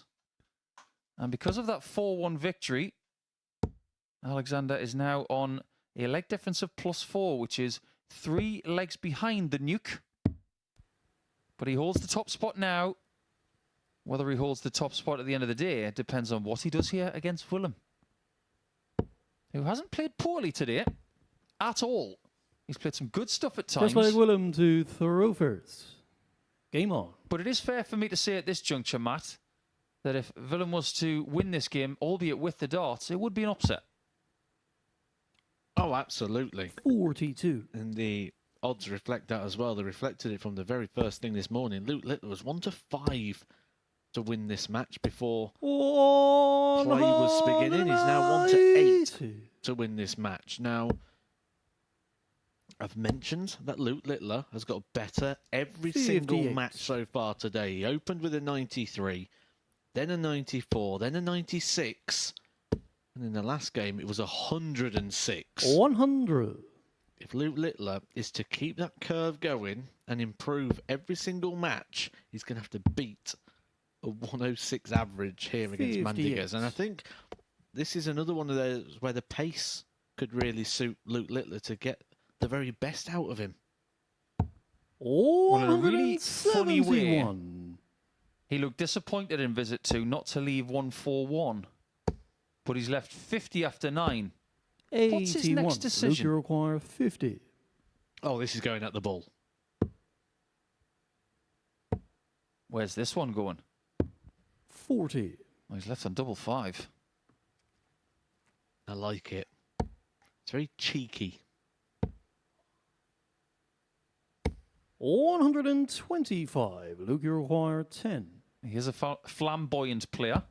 Game shot on the And he first has got leg. himself Luke Littler. a nice 13-dart start. You said to me off the air that Second leg, Luke this to game throw first. might not Game take on. long. And I think you were talking about more the fact that if they had a bit of a tear-up, it still wouldn't take long because they don't hang around. Now, Luke Littler does have a 9-darter this year. He got it in Leicester at the development tour. 41. That was on the 16th of July. And he got it against Rune van Dam. 140. In a 4-1 victory. And even with a 9-darter in there, he only averaged 97. I say only 97. 190. He won the tournament as well, and he beat a certain Kian van Veen in the final. That wasn't a bad day. 57. And he's got the chance to say you beat Van Dam.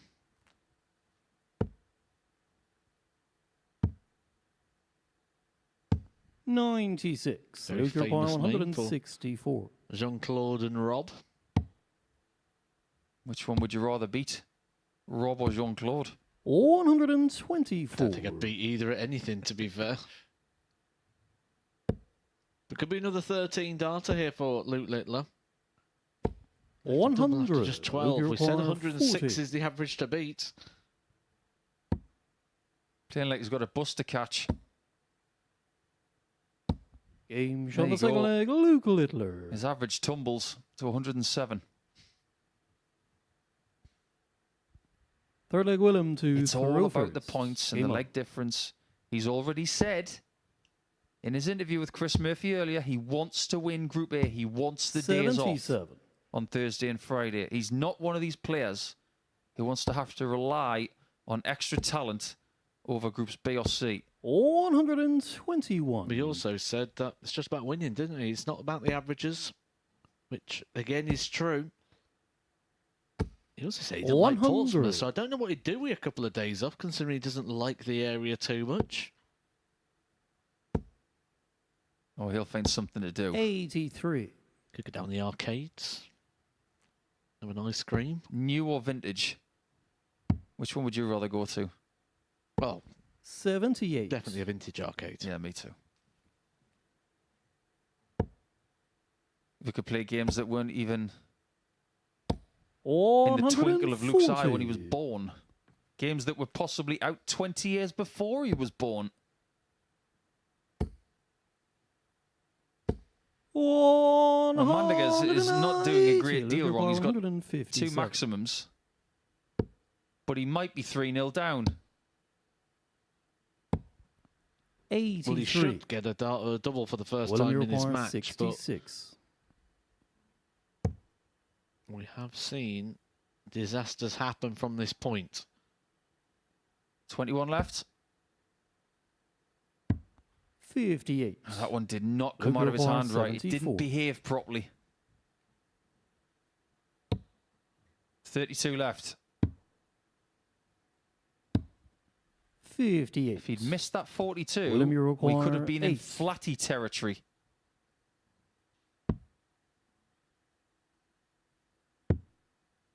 This has got to go. 4. You can Luke, you sense require the urgency. 16. He knew exactly what he had to do. He couldn't do it. And as a Game shot the result, third leg, he is Luke 3-0 down. Littler. When you're playing with confidence like Luke Littler is, you sort of stand behind them expecting Fourth them leg to Luke miss. to throw first. But Game if they on. do ping it with the last one, you just shrug it off. It doesn't seem to bother you too much.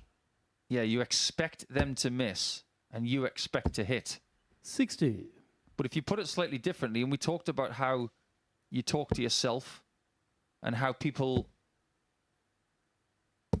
tend to project 30. themselves in pre-tournament interviews, for instance, like they did on Saturday. There was a great deal of hope going on when people were interviewed on Saturday. I hope I play well. 140. I hope I can give a good account of myself. But it's how you feel with that.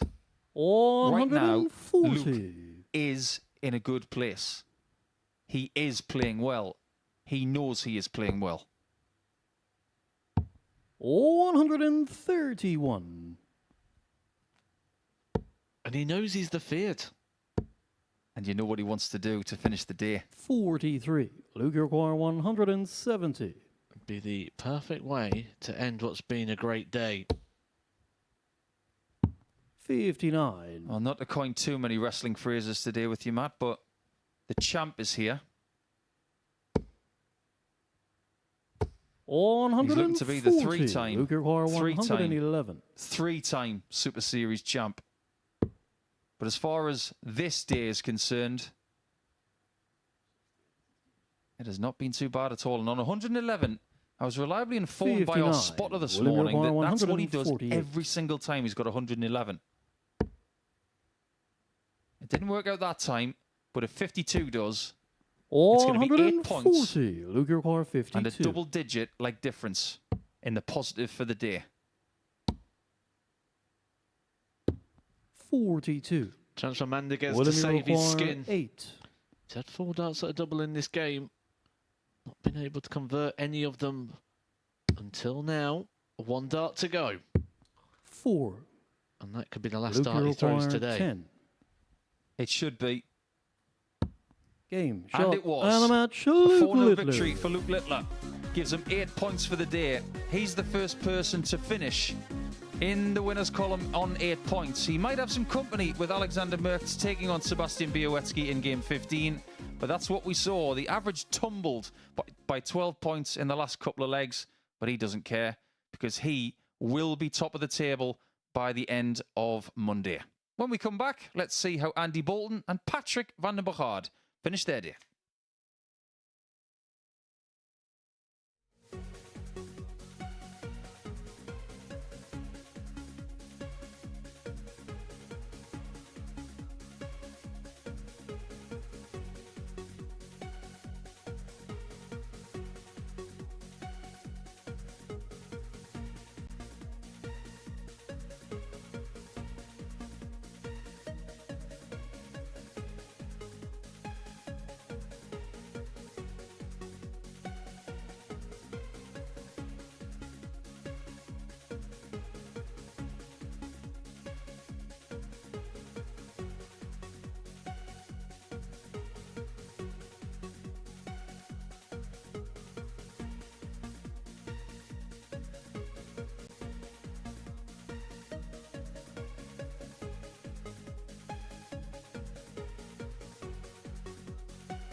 Welcome back to the MODUS Super Series at the second home of this man here, Luke Littler, and you've made yourself at home in this group. 4 wins out of 5. How would you assess your day?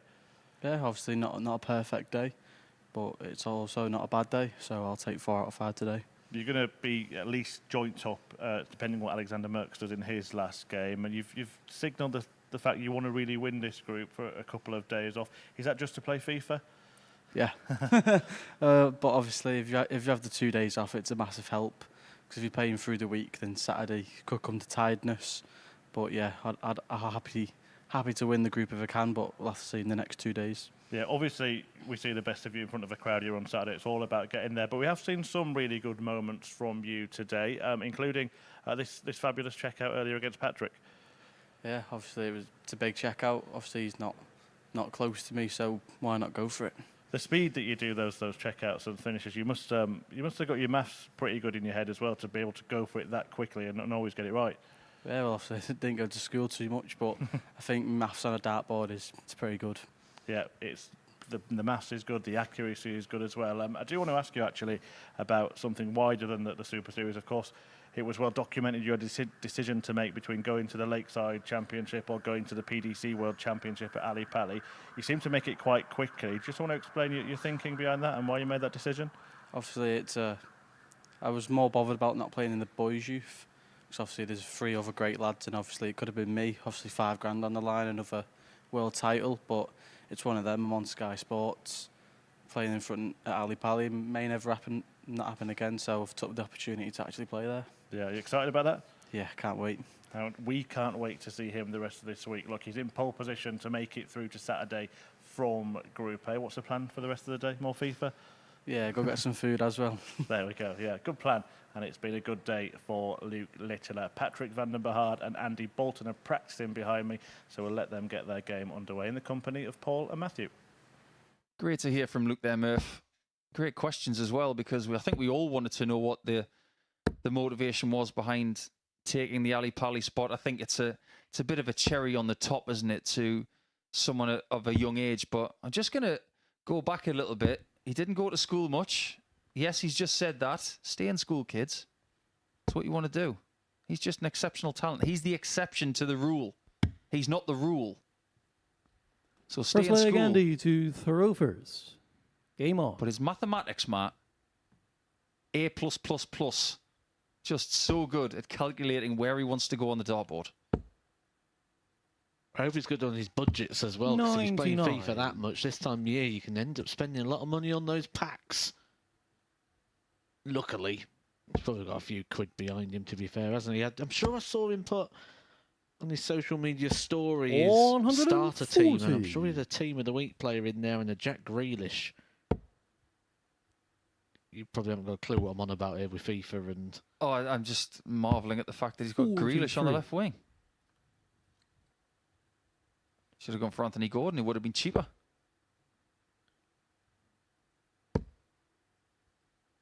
I think he wanted one of the top elite players, though. I can see where you're going with this, and I'm not going to bite. The one thing that bites is what happened to Andy in his previous game. He may still be smarting a little bit from losing to Alexander by 4-1. 17 darts missed a double in that match. That cannot happen again if he wants to walk away from Monday with 6 points. Andy Bolton was actually one of the players that bit in a pro tour in Germany, I believe it was. We was all practicing on the boards, and as you do, there's a bit of chatter going around. It was actually a FIFA chat. And in that chat, William Borland made the statement where he tried to compare Ryan Kent with Kevin De Bruyne. 130. What was the argument for that? 120. He thought they was very similar in terms of ability. And Andy Bolton was one of the people who very quickly, 100. very firmly Patrick, you require shut down that debate. 130.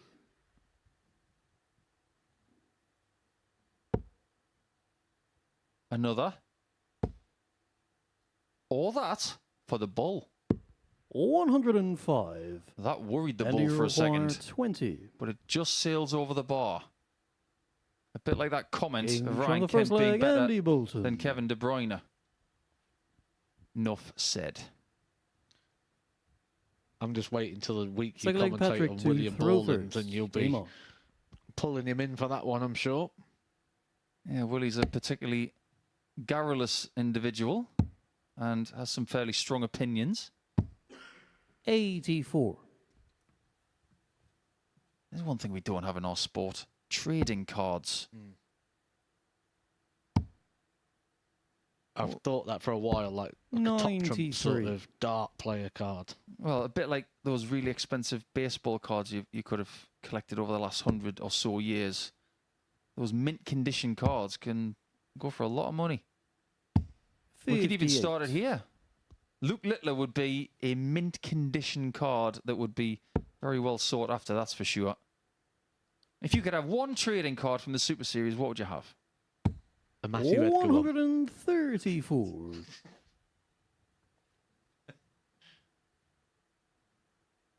I didn't expect you to say that. 58. Why not? It's the most me answer ever. I'm trying to think of a really unusual one. 140. You know, I'll have a Conan Whitehead. First winner.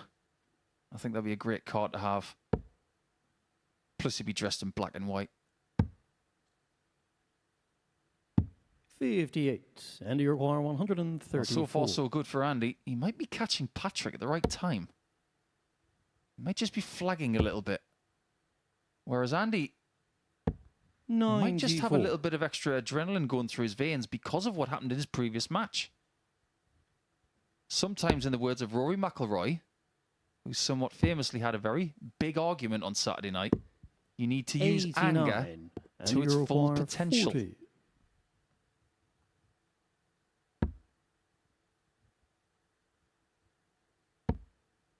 Double 10. And so far, he's Angel the doing that second very leg, Andy well. This is Bolton. a good display.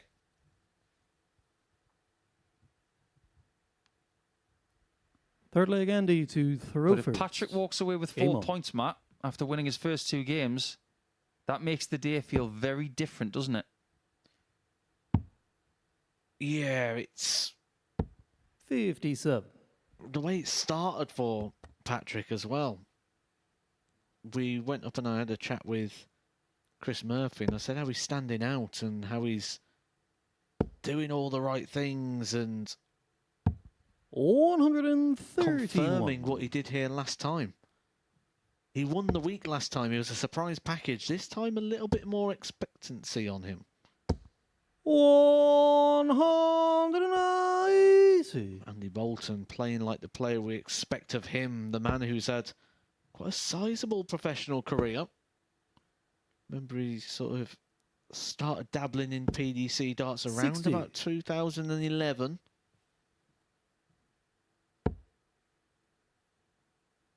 Has got a challenge to a win now, hasn't he?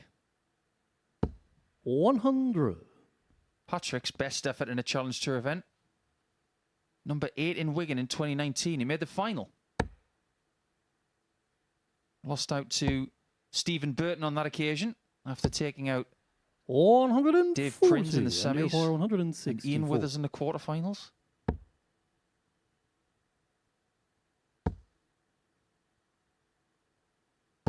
$100. Patrick, you require 170. Another look at the maximum finish. And another time it slips by. 58. And you require 64.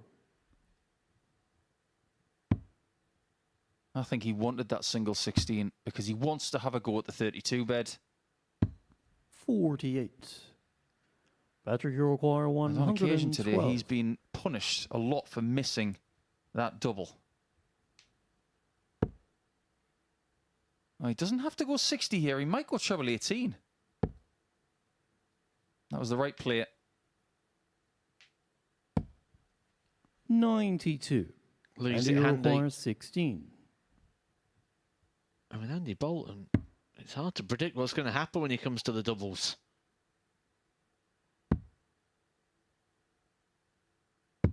Game shot Well, the that third wasn't leg. happening Andy earlier. You can Bolton. see from his expression that he is very relieved to get that double two for a 3-0 lead.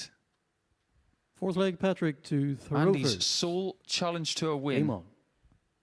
which I suppose could be classified as the biggest win of his career, came on the 21st of January this year. He beat Martijn Dracht in the final, 180. Scott Marsh in the semi-finals.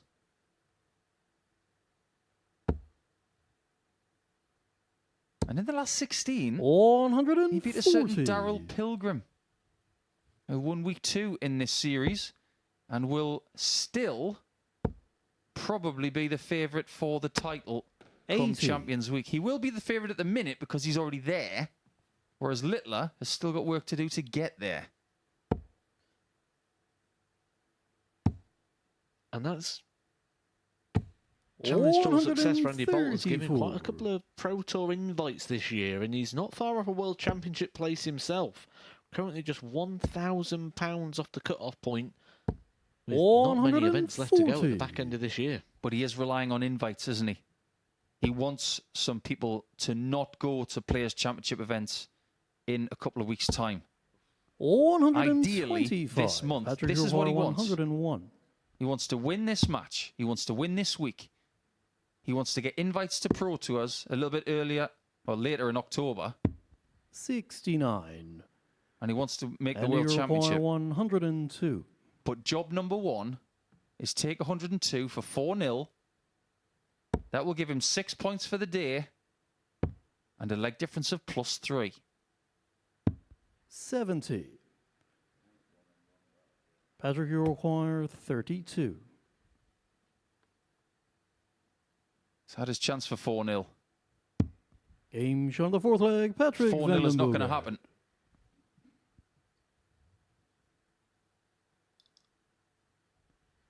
Fifth leg, Andy to throw first. Game on.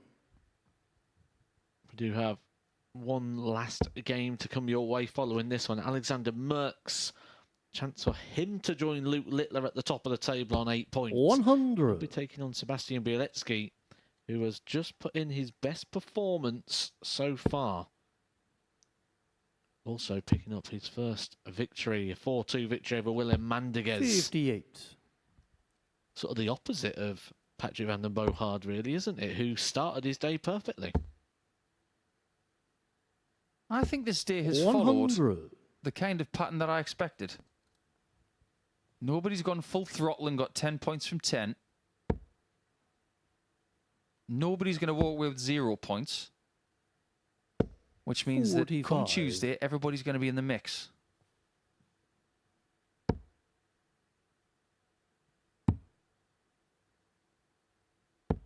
We place a lot of importance 133.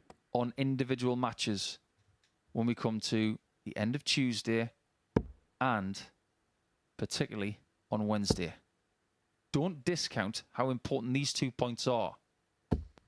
85. Dinner will taste a lot sweeter if you're sitting on 6 points overnight.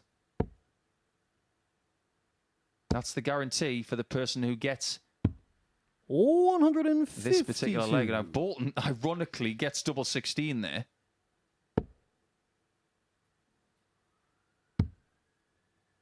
It's looking very likely that he 134. will be on 6 and he points, requires and Patrick 16. will have to settle for 4.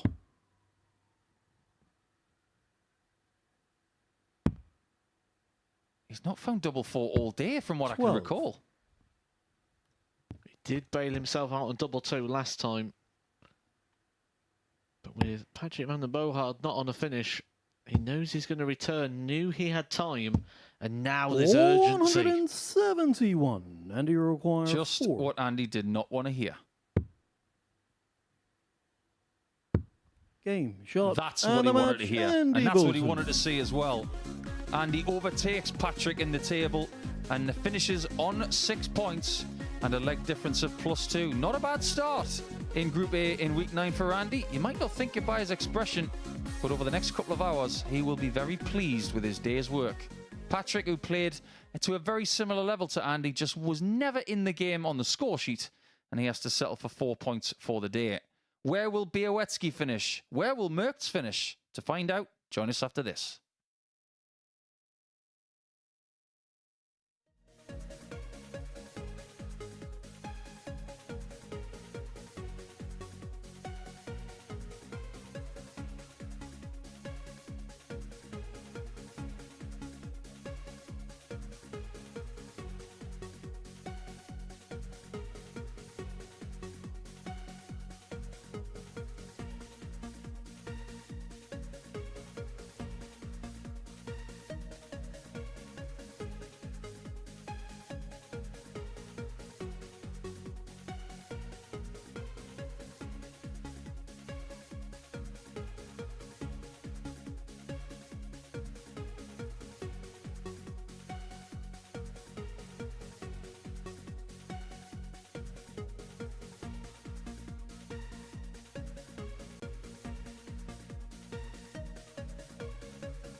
And so the final fixture of Monday is about to get underway, and it will determine whether or not Luke Littler has company at the top of the table. If Alexander Merckx can beat Sebastian Białowieski in this curtain closer on Monday, then he will join Littler on 8 points with 4 wins from 5.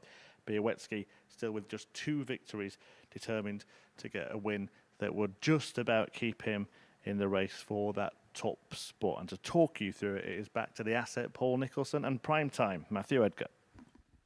This is a very good time for the man with the First new leg, haircut from Sebastian Poland to get a second win Zufferowicz. of the day. Game on.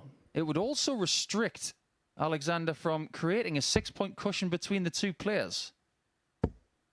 It's that time of day that we talk about, 40. the fact that these two will play each other now and the first game of tomorrow, which means they have the opportunity of 4 points before 100. Luke Littler plays again. Same for Andy Bolton as well. Situation is as such for Sebastian. Beat Alexander twice. 93. All of a sudden, you're level with Merckx and Bolton. And only 2 points behind 100. Littler, having only played one more game. If you're going to spurt, now's the time.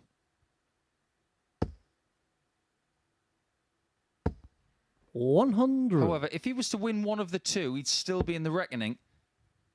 But he'd need results to go his way, and he'd need to find that acceleration 100. a later part of Tuesday or into Wednesday as well. Just to make things easier on himself, wins need to come, and they need to come now, Matt. You always want to feel like you're in with an opportunity, 98. even if it's a bit of a long shot. Any opportunity is better than nothing.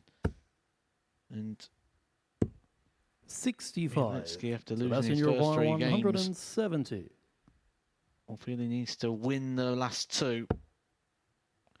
May even feel it's gone already, because he'll be feeling like 100. he's chasing here. Alexander And Require 136. Luke Littler has handed out a couple of big defeats to people today. When you got a player in the group like Littler who's been exceptional today, the worst Sebastian performance he's had requires is a 70. 93.27. This isn't too bad. Double 4. 62. Alexander Doubles have Require cost him. 36. It happened early in the campaign. Game shot on the first leg, And it's happening Alexander again Merckx. in his last game of the day. Merckx makes him pay. Second leg, Alexander to throw first. His first 3 Game on. games combined, he only won 3 legs. And in those 3 legs, he had 20 darts at a double. He did put it right in his last one. But it may be a bit too late. Alexander Merckx looking to join Littler at the top of the table. Won't be able to overtake him because legs difference for Luke Littler very strong.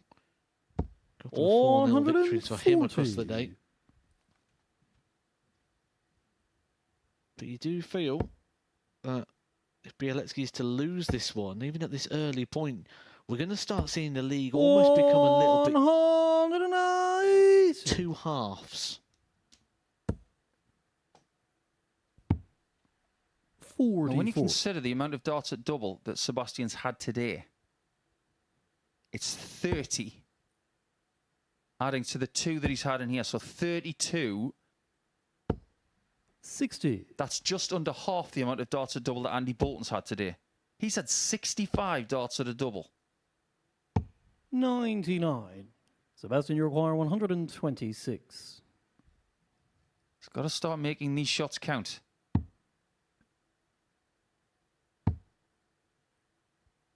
.62 left. 74. Alexander, you require 78. I said earlier that this is one of the players that you just do not want to Hey, play at Sean, the the end of a second leg, campaign. Alexander He's Merckx. done it so many times. He's just got this knack of closing things out.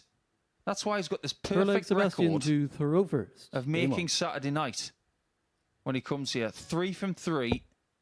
I know that Białecki's got the same record in making Saturday nights. 3 campaigns, 3 Saturday nights. 190. But Alexander's commitment to getting the job done 136. is getting a bit ridiculous.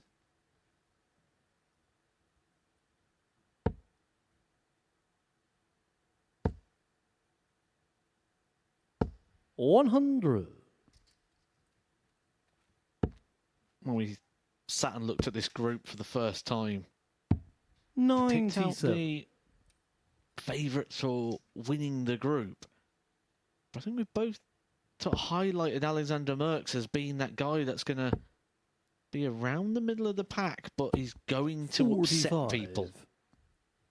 He's going to produce some big stuff at the right time, and he's producing big stuff here. The average over 100. 44. He's 2 from 2 on doubles. And throughout the day, you've got to say, with the exception of his first game, which he lost to Littler by 4 legs to 1, he's been extremely efficient. 4 from 11. 100. 4 from 6. 4 from 5. He's improving every single time. 60. Sebastian, you require 76. The best play is to not give him a shot at a double.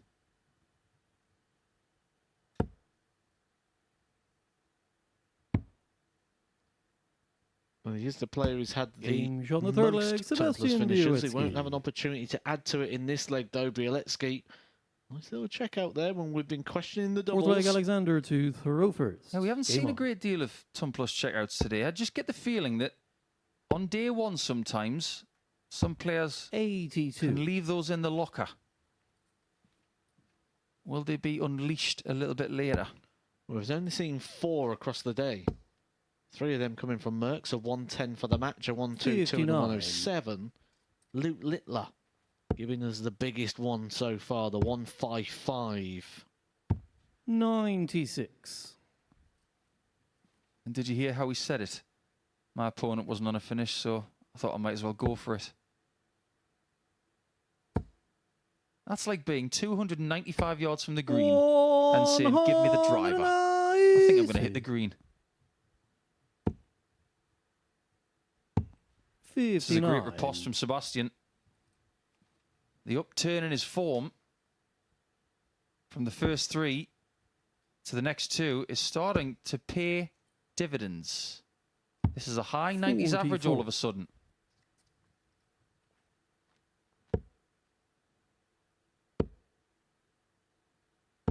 $100. I'd say it's more like, you know, when you was at school and like you'd take on the last defender, you'd beat the goalkeeper, and then no one would chase you back because you was on an open goal. So you'd get down on your knees and then just head it in. 98. You trying to tell me that you did that once? 64. Did it a few times, actually. How many times did you do a 164? 121. Sebastian, you require 120. To add himself to the list of players with the big tumpless finishes. Tops. Game shot on the fourth leg, Sebastian So good. Białowicki. Somebody get the ladder. That's exactly how you do it. Fifth leg, Sebastian And he's got to history of that, you know. Rovers. Game on. He had a few of those the last time he was here. You mentioned early on that you feel his favourite double should be tops. He seems to be a lot more 97. efficient in that area of the board. I said it the last time he was in a Group A situation. He listened. 140. He changed. He succeeded. He almost won the week. I'm going to stick by my statement and say that he's better at tops and 10s than he is at 16s.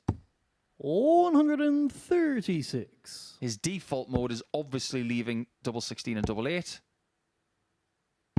54. Based on what we see in front of us, I believe the other route is more fruitful. This is clever. Now it's a 60 to leave a finish. 58. Even if he got the 57 there, he was going to go bullseye for 101 or more. Another bullseye reference there. 99. Because it would have left him a finish either way with the 25 or the bullseye. Here, he's got the darts. He has a great chance of taking the lead. 85. In the early part of this game, this isn't something you'd have 59. predicted, so a real Sebastian, good you're turnaround there from 125. Białowicki. And some real character at the back end of the day. You know, we want to see it, Sebastian. Come on, we want another bullseye. This will be check out of the day. 100. Super close. Alexander, you require 149. Good effort as well to try and come around the darts that was in the way. Try to open up the bed and attack it from the left-hand side. 56. This one Sebastian, you require choices. 25. Here comes double 8. He's got it this Game shot on time. the fifth leg, Sebastian 3-2 Białowicki. Białowicki. And what could have been a very disappointing day. Sixth leg, We Alexander have a to very Rovers. mature Game teenager on. trying to turn things around. And just to re-emphasize what we said a little bit earlier in the match. 137. He gets to 4 points. He also restricts Merckx from getting to 8, which would give 55. Luke Littler the lead overnight on points alone without leg difference. 180. But there may be another twist.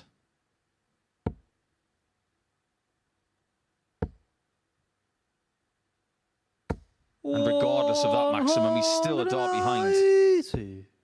We've had 5 maximums in this game. 98. There you see the quality of the match overall and the 4 maximums from the poll. If he'd found another one, he would have been level on the score. 85. Alexander, you require 86. Double 16. 54. He's not hurt by those misses. But if he misses again, he might.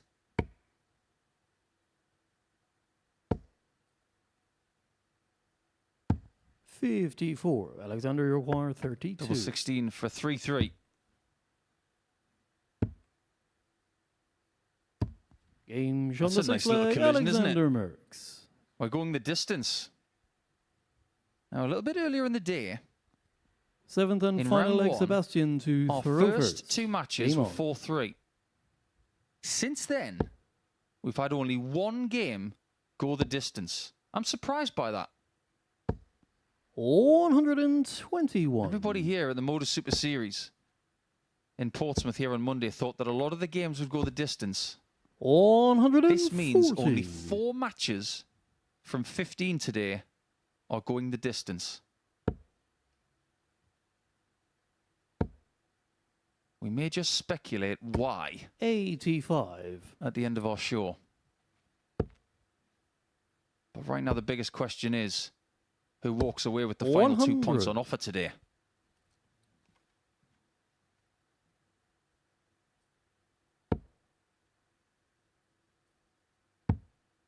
It may be as big as 58. if Sebastian does not get this win, he might not have a chance of winning this group over the next couple of days. 140. He might be staring at a deficit of 6 points that he might not be able to bridge over the course of 10 matches.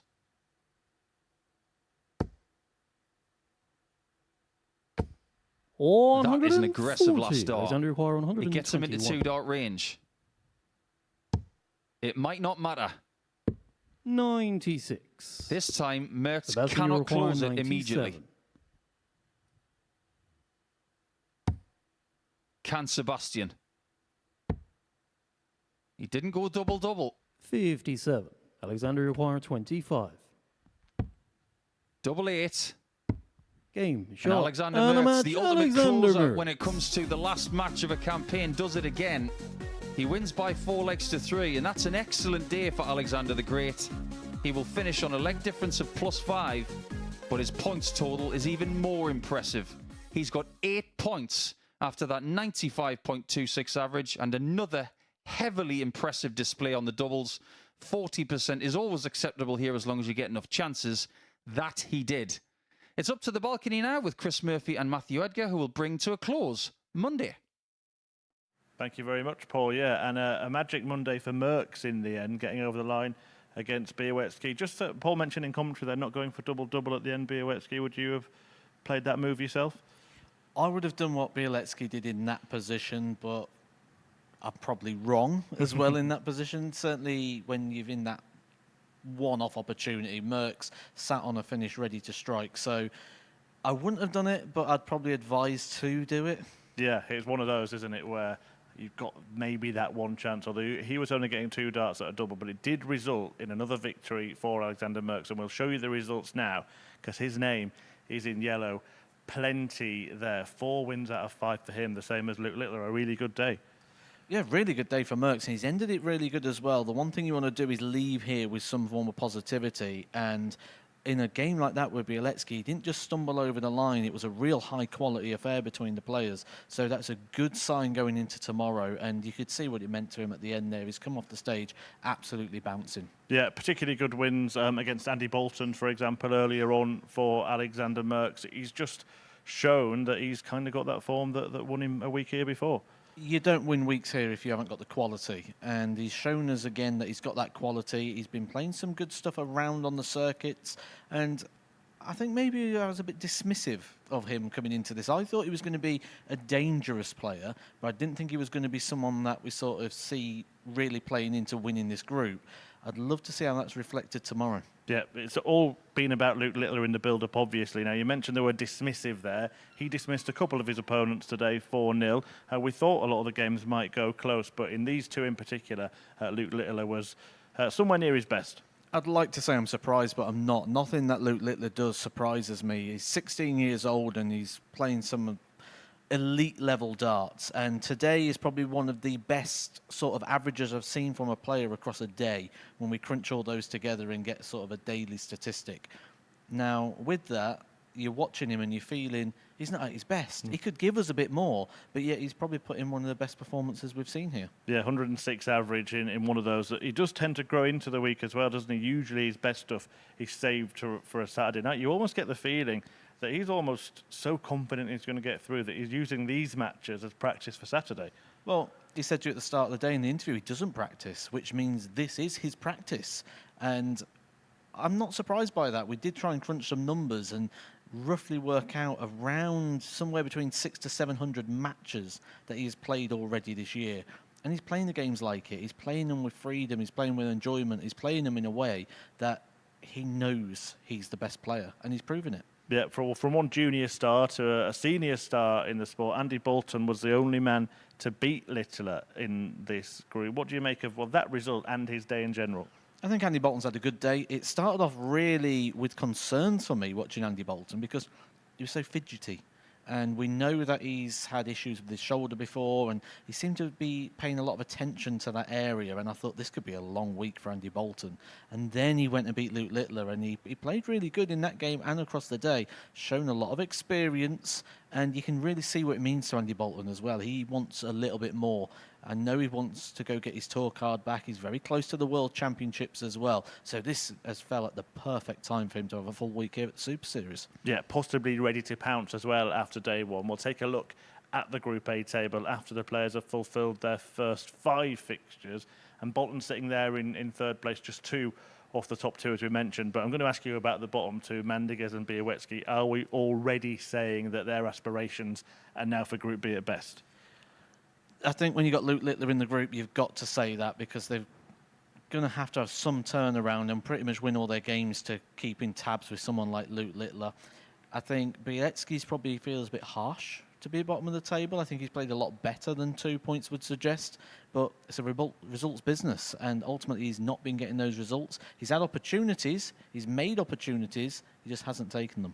You said at the top of the show you thought Littler might well win the week, but maybe not the group. Have you seen enough to change your mind yet, or you think one of the others could emerge and pip him at the post? Yeah, I don't want to sound boring. I don't want to sound really predictable, but at the end of the day, you've got to go with what's right. And right now, I just don't see him being stopped. And I look through the field, and yes, we've got quality players here, but he's elite. He's on a different level to good or to great. He's on a trajectory that I see being very, very similar to what I saw in players like Adrian Lewis, Michael van Gerwen, who went on to win world championships. He's a different class. He absolutely is. And if you watched his interview earlier, don't go to school, play FIFA, and you'll be really good at darts. We'll find out if anybody can catch Luke Littler. The action resumes at 9:30 a.m. tomorrow exclusively on the MODUS Super Series YouTube channel, so don't forget to make sure you are subscribed so you don't miss a dart. But as far as today's concerned, well, the reigning champion has got his title defence off to a really strong start. Can Littler be caught? Tune in to find out.